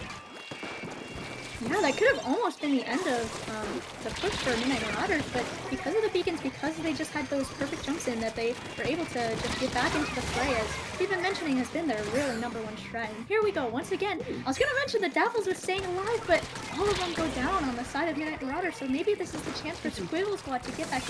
No, here comes Rafa. Coming in, once again, there's beacons still yet to be cleared, and they're still in streak fighting for this range. Okay. Wait, no! You grabbed the fish and you're gonna hit all the way down to 12! Someone just snuck right by and grabbed the thing, and now they're still here. They're still here! And they probably have more beacons in the bunker. It looks like Rafa's running up the street right now. They're not out of the here yet. They can still keep the push going to get more hits. Rafa starts with 1 and runs forward. They're still low on health, but they end up getting taken down by Jude. So now they're just in your walls, like the rush up on the wall, and there's one running for the Rainmaker yet again, and they probably have more beacon setups. You can play with Galaxy, who's brought right back into the street. You can see this fight, and they're still going. They're still gonna... Oh my gosh, yeah, you see how dominant these beacons are. You think that the streak is over for Midnight Marauders, but they end up just coming back because beacons are all over the map and they're able to jump back in. As soon as you think that the push is over, it just continues, and they allow to keep their steamroll going. Even though they're 2 down, you think it's over. And you see that Squiggle Squad is coming back into their bunkers. They're still picking up rain on the side of Midnight Marauders. Oh, jumping off the map! Hold on, wait, that might be... Wait, oh my god, they didn't jump off the map and, die, because that would have reset the Rainmaker. They went down to the Booyah Bomb with, a sliver left, so then the Rainmaker's still in their base, and they can continue the pressure of this push. And Saban's still fighting here, and there's a Zipcaster on recall, so there's still the presence here, and with this Splatdown, they can confirm this kill on the Green Mario and keep this push going. The Rainmaker hasn't been popped here, so right now it's only this Galaxy, and so it's going to ramp down a little bit, but again, you can see them here. They haven't left this base in about the last 2.5 minutes. Yeah, even though it was just galaxies, you can still see the beacons being put up, and there's people jumping back into mid. And even though we get 1 down on the side of Midnight Marauders, they're still trying to push for that range. And now 2 going down. Maybe this is the end of it. No, it's not. There's still 1 more. They continue unrelenting, just continuing to fight for the space forward. But finally, with Rainmaker reset, Squiggle Squad gets to move back into mid maybe here.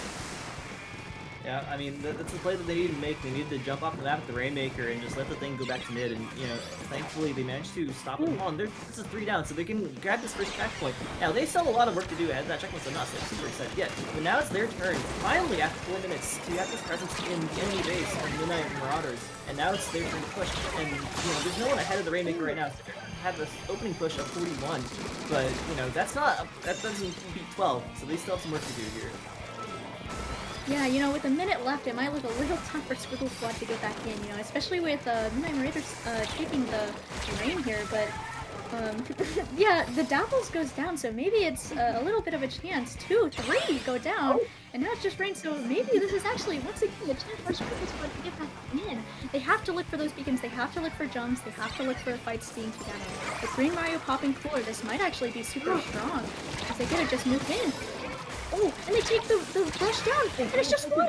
Touchdown! Well, it was out early though, it's not gonna hit the top, so they don't have the resources, and there's a smash on coming the other way from Silly Bones. Silly Bones now is gonna take the Rainmaker and runs over to the right side, and that's so hard for them to reach, but they end up dropping it into mid, so if Jude can get a pick here, then that could be disastrous, but it looks like there's no one near the Rainmaker, so they haven't taken it up in overtime here, so that means that Silly Bones has one last push. They have to clear out the members behind them, Galaxy and Snoop. But it doesn't look like they have enough players, and they ended up getting the final pick here. So Galaxy's going to pick up that Rainmaker and secure the second game for the Midnight Marauders. Wow. That was intense. That was a lot going on. That was crazy. We were thinking, Midnight Marauders, they were pretty dominant the entire match, especially with just beacons or having one stay alive at the very least for everyone else to jump back in. But, those picks where the Squiggle Squad gets just 3 or wiping the,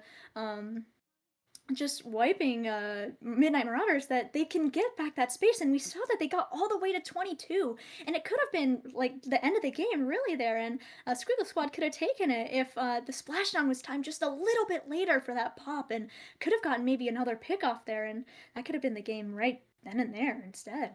But we saw Midnight Marauders just continue their unrelenting aggression and making sure that they have those jumps in, and yeah, that won them the match. I think there was 2 misplays that cost them the game there. One being that they didn't splat themselves with the Rainmaker. Like, reset the thing, send the fish back to mid, and now at least one member is forced to return and get it. And a 3v4 is easier to fight than a 4v4, right? So then they can collapse on that fight and while one person's out. And the second one was, again, that splashdown. Like, if we, backed up a little bit and we didn't, splashdown to try to secure that kill, instead backing up, letting people jump into us, and then use that splashdown to repop the Rainmaker, then we can maybe just get that thing a little bit further and beat that lead of 12. But our counter pick's going to come in here, and we're going to end up going to Sturgeon Shipyard, which, if I'm correct, they end up picking this too last time, no? Yeah, and I was talking about the reflux and hoping for slider, but we shall see. Yeah, something come back, and it seems it's like we're going all the way back to round 1. It's like I'm flat. I got a flashback. It's like deja vu. But yeah, maybe we'll see something different here. Maybe we'll see something else. But yeah, I don't know. I'm really excited once again to see how these teams, even within the past few hours, have adapted to each other and against each other, and what they can do differently. I mean, it's just the playstyle thing that we've been seeing out of Midnight Marauders, and the only answer that there is can we take this team fight and then immediately have the discipline to go look for beacons? Like, no celebrations after we get that quad, because we have to go find the 5th player being squid beaconed and shoot that thing. So, you haven't fully won until we can ascertain that those jumps are not coming in. And so then, only then, will we know where they're coming from. And then we can be able to fight them head on rather than on multiple fronts. I do wonder, from player POV, since we don't get to see it from spectator, how many times these players are opening up their map. That's something I think is really interesting because on the map you can immediately see where all those squid beacons are. But if you don't open them, you really either have to listen for a very quiet sound cue or you just have to see them. But Midnight Marauders have been placing them in really sneaky spots, really, that they're unable to get to right away. So they just get to jump in for free and be back in the action once again. Yeah, in the middle of Rainmaker Mantle, you saw a Camry look for a beacon in bunker, but didn't end up finding the beacon because it was placed sneakily on the wall, so they didn't end up seeing it. And so you gotta press X, you gotta open up your map, and then you'll be able to find them with more ease. And so if we don't do that, then we're gonna have just a little bit of a pacing problem trying to find those beacons. And look at Rothwell, there's someone in Fight Club just like directly forward right now. We already see a pick off on foot here, so Snoop looking for something here, but gets picked up, wait a minute. No, they live. 3 go down on the side of Squiggle Squad and they collapse here, so we're looking forward. It seems to be, replay of previous times we've been on this map, but maybe we'll see something different. We see Foot charging up here with Booyah, but we see Rafa coming in with the Zip Caster. It might be super strong. They get a pick, but they get picked off by the Booyah. Still though, 3 go down on the side of Squiggle Squad, so it's just Green Mario here looking for any pick, but unfortunately goes down, so now we have to kind of wait for our team to respawn here and get anything back in as points take down for Green Mario.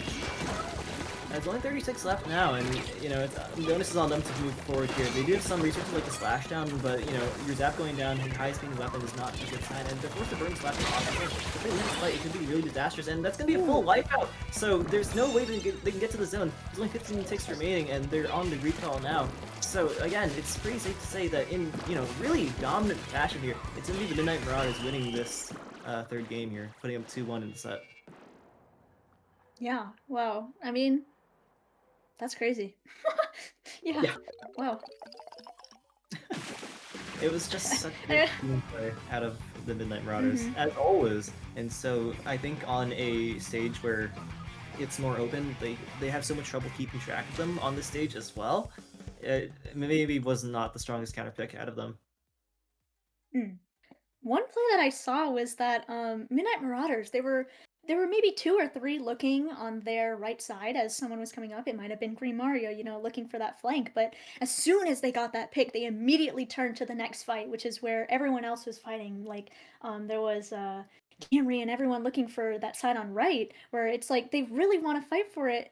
But because Midnight Marauders was just so locked in on making sure that they get those picks right away and turning for the next fight, that they just collapsed right on Squiggle Squad and they couldn't get back in. And yeah, Midnight Marauders just showing why they're been the dominant team this pretty much entire tourney. Yeah, I mean it's just so difficult to deal with because you need that discipline and more important than everything else, you need that speed to act on those things. And so it's just so easy to get discombobulated. And it's not like you can go and take care of beacons for free because they're always in your face. Like they're cycling zipcasters between Rafa and Snoop over and over and over. Again, like Snoop is running 3 mains of special charge on that thing to repeat over and over and over, and there's no chance left for you to breathe. And you need that breathing time to deal with the beacons. And so that pressure is just unrelenting, as I said before. And they just, I mean, they're coming to it. Yeah, I mean, even if one zip gets picked off, you still have A, another one, and B, you also have beacons for you to just jump back in.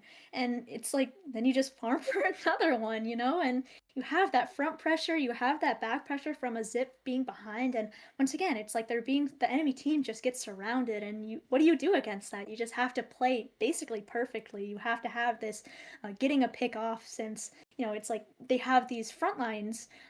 You just have to get those picks and look for specials or something to push back into a safe space where you can just kind of chill out for a little bit. So it makes me wonder what options are good for dealing with the Zipcaster. Like I'm thinking special wise, because the Blaster's a good choice, Nautilus is a good choice. So it's not like you don't have the guns that can deal with it. It's just like maybe you need some kind of sustain. Like maybe I would have said the Crab Tank, which is going to draw out one of the Zipcasters and make them go for the Crab Tank, so you know exactly where the Zip's going to go, and then that you know where to shoot the Zipcaster. Because the hard part of it is predicting where the cast goes. But Crab kind of sucks now, so there's not many options I have in mind for how to deal with the thing. Like, I suppose Bubble has a similar effect where it draws the attention of the caster, makes them want to push into it. But you want to use the bubble too, not just baiting them. I'm thinking, no, not even Vac. Like, if you use Vac, then they just zip to the Vac user. So I'm not quite sure. Like, I want to think of a compositional difference that I can say this might be the answer, but I feel like most of it just lies in the discipline and speed, and that's not something that you can adapt to so quick. Yeah, we'll see maybe something coming out with Inkblot Art Academy on Clamplets here. So maybe we see once again this map compared to Turf War actually does have two entrances onto Plat. You have a ramp directly straight to the basket, and you have the uninkable ramp on the other side. So I don't know. I think both teams can do really well here. Midnight Raiders might do something really strong with beacons once again being on both sides, or they also have their blaster and brush that you can just kind of sit under ledges for free. But also, I don't know. I think Squeal Squad, they've had, their Green Mario just been kind of on that flank looking for something and looking for Midnight Marauders to turn and allow their team to get in. So maybe if one person, you see Green Mario flank maybe and get a Camry to play front, maybe that's the play that they need to win here. I think this is a really bad counter pick. I think that Camry can have an excellent time because there are many options for you to ledge here as a blaster, but you have to clear out bats being the area above where your clan basket is, like coming out of your spawn, and you need to fully clear bats to have a height advantage to fight the court area ahead of your basket.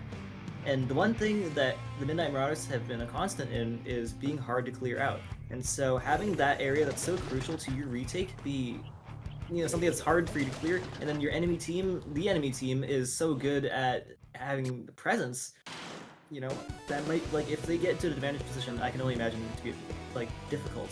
And beacons here obviously strong souls, and Camry has chosen the mini Splatling, by the way. Interesting. So yeah, we lose a little bit of our aggression here, and we have basically 3 painters on the side of Squiggle Squad, with the Gal really being the only strong aggressor here. They're really strong taking the fight here on left side together, getting 2 picks on the side of Squiggle Squad. So now we're looking to play front with 12 clams in our hands on the side of the Staggering over here, and we're dropping the mid, so we're not trying to fight out of bash, which is the only safe way to test this basket, because if not, then they have such a, like you see where Jude is. This is what I mean by bash, by the way. So, it's nice that they've now taken it, but they haven't fully cleared up the members of that set. Like, we're using Zipcaster now, and it's only Rafa, so I'm sure that we can get this kill and then we'll be fine. But, he's still suppressed. Just lock him in. Oh, we start taking more friends. So, we're going to stop the push at 44 points, but, this is kind of the effect that I was worried about when I was talking bad about the counter pick, and it should be good. Yeah, as we were saying, it's Midnight Marauders that are really strong about getting in positions that work for their team and that are really aggressive and hard to clear. And here, we saw it with them really pushing to 44, which is more, but we see a Camry showing why they're still strong on, like, every weapon they play, getting a pick off with the hammer, and 2 delayed 3 going down on the side of Midnight Marauders. And maybe this is the chance for Google Squad to get a big push in. Now, while I was talking about the counter pick, I never expected the appearance of the 2 gallons. So that weapon is going to have a great time fighting pretty much every single weapon on the enemy side. So I'm not quite sure who's on the gun, I can't tell right now. But, thumbs up, good choice. I mean, you can't ever go wrong with 2. And it's going to be Jude, and Jude's going to start playing for this team as well. So I'm pretty confident they're going to be a good pilot of this gun. And so, it's a nice counter pick. Yeah, now that I'm looking at comps, though, you think about, we've changed to a shorter range comp, and even though also Midnight Marauders have a such short range comp, but they have this ability to just go behind, and it seems like their range is so much further. We see it though, kind of wipes a little bit on both sides here. A lot going on here, lots of fights happening, a lot of people going down. We're kind of back in a stalemate, so we're waiting for teammates to respawn, getting specials back up here. Yeah, looking for any picks. We see Cooler and Splashdown up on Midnight Marauders, but they don't get a pop Cooler. But and Camry getting the pick off on Snoop here, so no Zipcaster on the outside. But they end up scoring 1, but maybe it was not to their advantage here. Any of the penalty points going down. Green Mario getting 1 on Rafa. Yeah, so we're going to break that basket open, but not get much follow-up, which is actually a bad thing, because now it's going to give them an extra pity clam. So 1 more power clam that the side of Squad can use in their push, provided they can get in here. So we're thinking about what options we have to entry. And now we're going to use that killer rail to start. And we're going to have can't seem to follow, but we end up getting picked off by a bomb, so losing our prime aggressive weapon, and this is where the push falls apart. And now the Bia bomb's been front too, so we have to retake, and Rafa taking down more players with this caster. And the Midnight Marauders are sure to move up with this. Like, they've gotten so many kills here, but at the very least, they've thwarted that push in its entirety, made them lose the whole power clan. So what detriment they caused by opening the basket is no doubt. Yeah, I think what's really interesting watching every zip being popped is even if you don't get a pick right away, it's like you hear the zip pop and it's a force to be reckoned with. You're forced to back up or forced to just kind of leave the space that you had, and you know that there's going to be someone else either coming from in front of you or behind you. It's really scary, and we see Midnight Marauders once again kind of just holding their ground, showing why they're the dominant one in this match, and yeah. Squiggle Squad kind of just holding defense here, not really moving to mid, forced into trenches here. Can't really looking for anything on the right side, but we see Jude looking for flank, and they live, so we're trying to call for any help here, popping Whale here, but unfortunately gets picked off, and the rest of the team kind of goes down as well. Yeah, as is this new theme with Midnight Marauders, there's a fight on the back, and we hadn't missed the power clan, which actually low-key might be a good thing. So there's only 30 seconds left to be able to lead, and they have no power clan left. So now, if you control the entire clan economy and just stop them from having the resources to even start a push, then we can just stall this out. So right now, the move, I'd say, is hunker down and force control the fight. But it's not going to work if Camry walks in with the Ultra Sand, takes down 2, leaving only Rafa alive. Rafa picks off the Green Mario, who's the only member alive for that push. So Rafa is on the back line now, stopping the other members from getting up this ramp, and so the basket's seemingly closed, and if there's no flank, no plans, then that just means that the game's gonna go over to Midnight Marauders, who end up taking this game 4, putting them up 3-1 and a tournament point.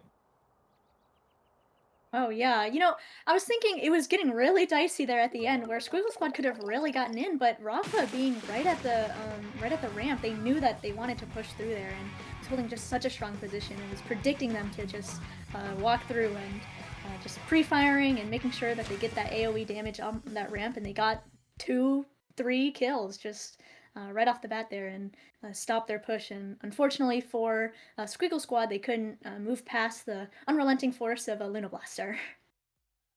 Yeah, I mean, Rafa definitely one of the star players in this set. Like, there's the caster has been so difficult, but also to talk about that main weapon, like the area denial caused by that, it's like ginormous 70 damage radius of that low-key overtuned Luna Blaster.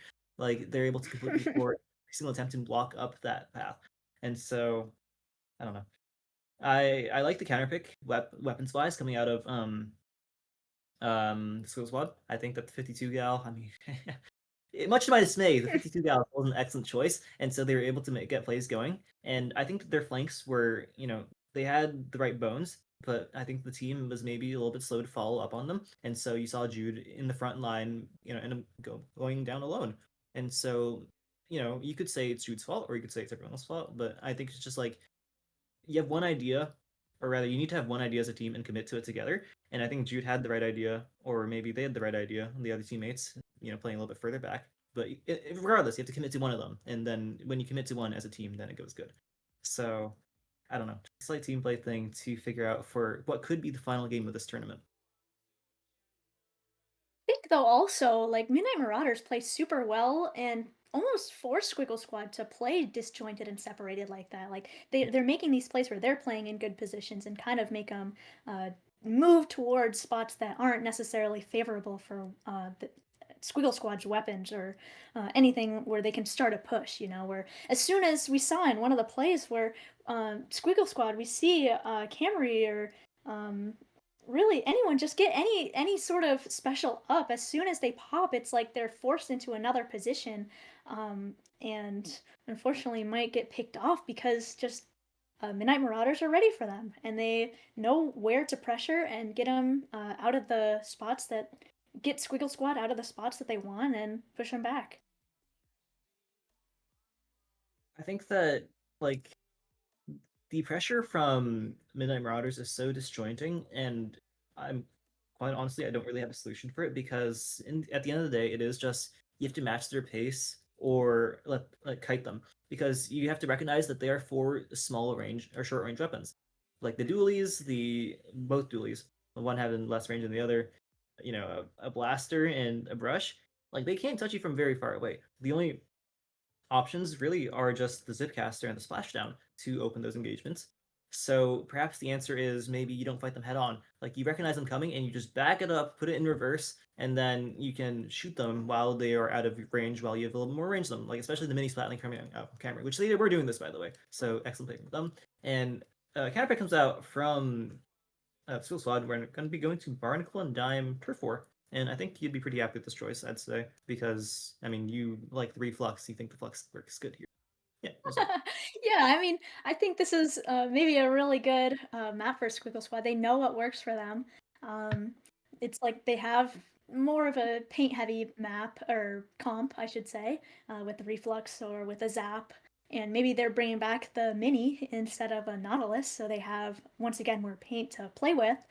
But also, it is also kind of in Midnight Marauder's favor, where they can also kind of run it down with double dualies and a brush and blaster, and I don't know. We shall see. As you were saying, you know, the strategy might be for Squiggle Squad to just kite them out, and we'll see if that happens here in this match. Alright, Camry plays every gun in the game, and so far they've been good at every single one, so I'm not gonna, like, be too confused by this. But I've never seen this gun in my life. So we are on the Recycled Umbrella with the Splashdown, having now double Splashdown to counteract their Zcast, which actually might be the play here. I want to note with Barnacle and Dime, like, when you think of Turf War and you're like, wow, these fights low-key don't matter, but this is not, like, segmented. So, like, this, like, topside area on the snipe is a segment, this flank area on either side is another segment, and you have to bring these segments individually, so you think of these segments as, like, little wins to advance you, like, little by little forward, and you want to, like, back up to the next segment back if you want to, like, retreat, and that's what we should be looking for here. So, it's, like, control these individual parts of the map, and have a little. Yeah, I think what's really interesting actually watching these two teams play is they're really just going for kills here instead of, you know, playing really passive and just waiting for that last minute to play for mid. It's like they're just going straight for mid, looking for those picks right away. And it seems to be working out really for Midnight Marauders here, just getting pick after pick here and holding enemy plat here. And as you're saying, yeah, they're trying to control just these segmented areas. You know, you see Green Mario trying this flank on the left side for them, and you know that's maybe another place that you can control, and maybe it gets Squiggle Squad in, and well, it doesn't. Well, 3 go down on the side of Squiggle Squad, still get the pick off, and maybe this kind of helps Squiggle Squad get back in or move Midnight Marauders out of space. Now they have the paint, but they don't have the kills or the aggression. They have to find a way to meet Midnight Marauders here on the snipe and get this fight win if they want to get more ground, because like, they can keep their bait to perfection, but they have these kills, which they do. It's going to be a 3 down onto the side of Midnight Marauders. Still getting a full wipe out here, so they have the opportunity to get a lot of paint here. And while this paint can get here in the blink of an eye, like the way Turf War does, you know, this is the excellent start. And we barely don't kill Silly Bones here. You end up getting the pick, and that's another 3 down. Hold on, so this sets the Squiggle Squad into such a good position here. Like, if they can get these picks and don't get flanked out by the Zipcasters or, you know, maybe a surprise beat from I don't know about, then they can get this going. But you see, Snoop here doesn't manage to pick on Camry, so Camry still gets to be a presence here. And it's only 40 seconds left, and they're 3 down yet again. They hadn't broken the Squiggle Squad's lockout. Yeah, it was just a minute, and here it is. They get picked off, and now since there's probably no beacons on the map, maybe, we just kind of get to hold them back for free. It's hard to get back in when you don't really have a ton of strong bombs, or your bomb is a beacon. But yeah, once again, 2 going down on the side of Midnight Marauders, and Green Mario in their spawn, looking behind Rafa and getting the pick too. So really, we're just kind of being able to hold space forward, and it's looking pretty scary for Midnight Marauders with danger being caught on there. Oh, the danger disappears though, so I'm wondering if something behind them ended up getting enough paint down to secure this win. I don't think it's going to go into their favor. I think Squiggle Squad has this one, and Judd does tell us that they win this one with a 53.8% the map painted.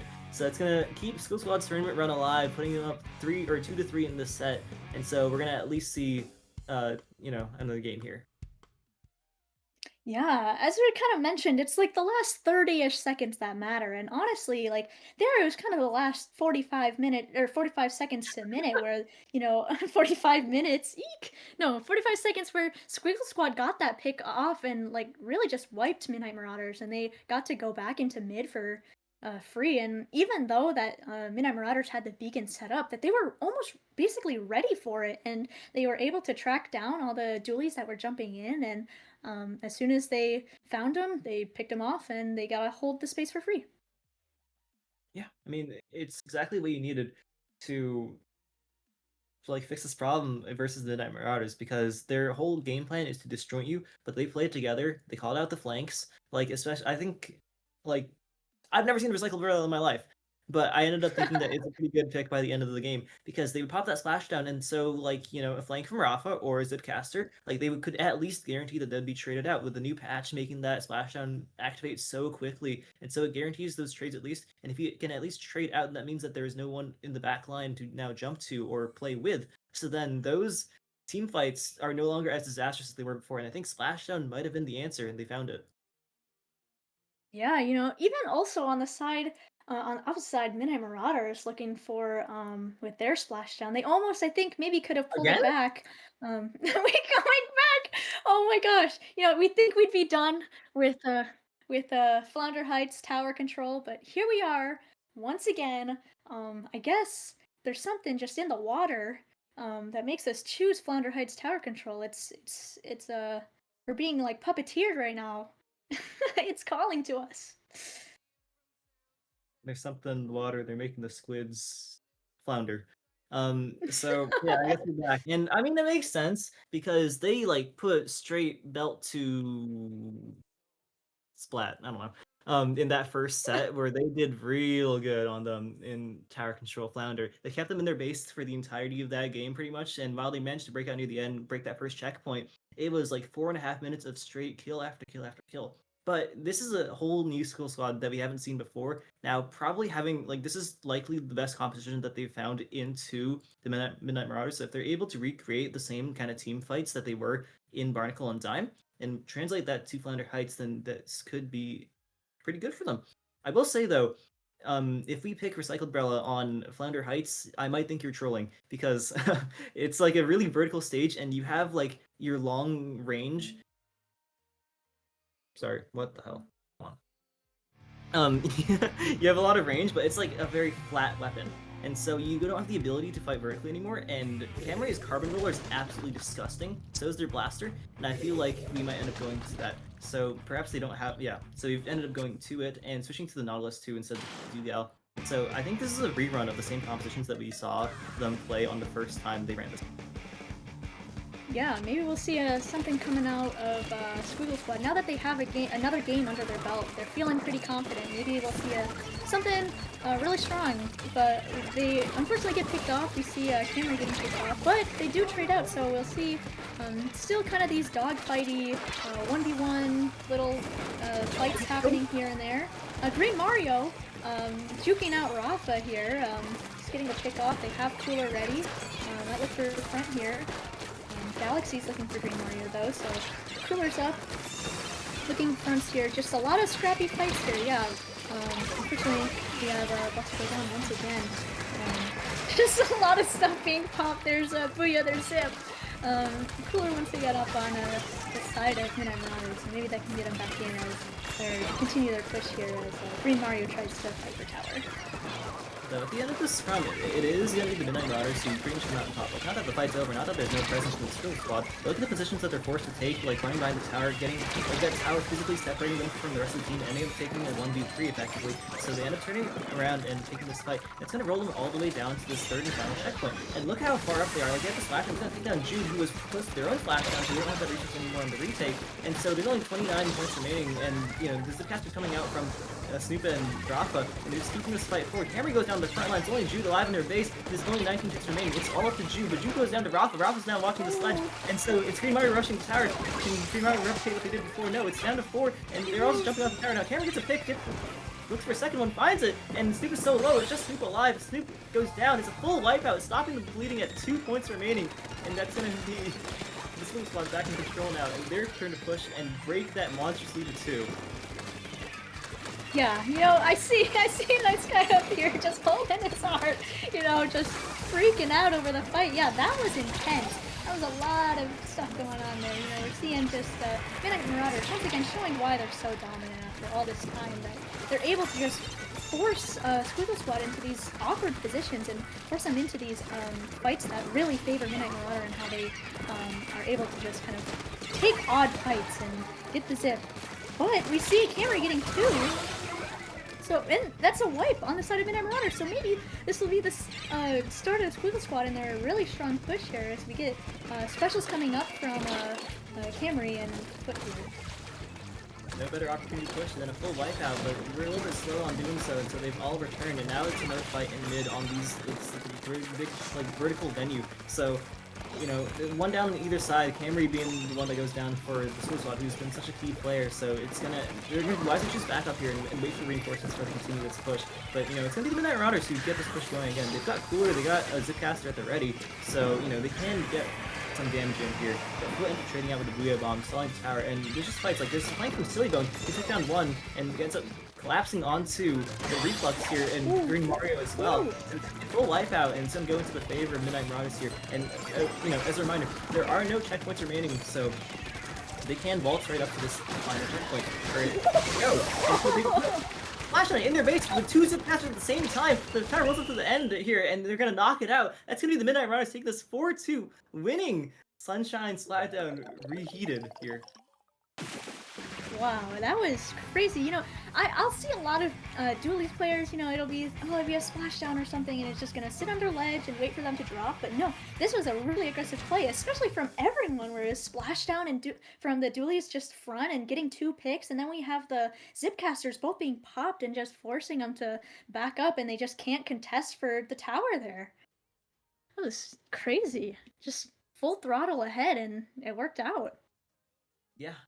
The pressure was unrelenting from Midnight Marauders, and when we thought that the answer had been found, they just came back with a renewed vigor and just won out in the end. And so, you know, in the end, they brought them back to where we started, actually. This being the first stage that these two teams ever played on, and, you know, in cinematic fashion, we closed it out in just about the same way that the first win happened. Kept them in their base for, you know, about the entire game, let them out once just for a little bit of cinema, let them push the tower a little bit for fun, and then went right back, and this time, instead of leaving it at 2, closed it out and, you know, sealed the deal.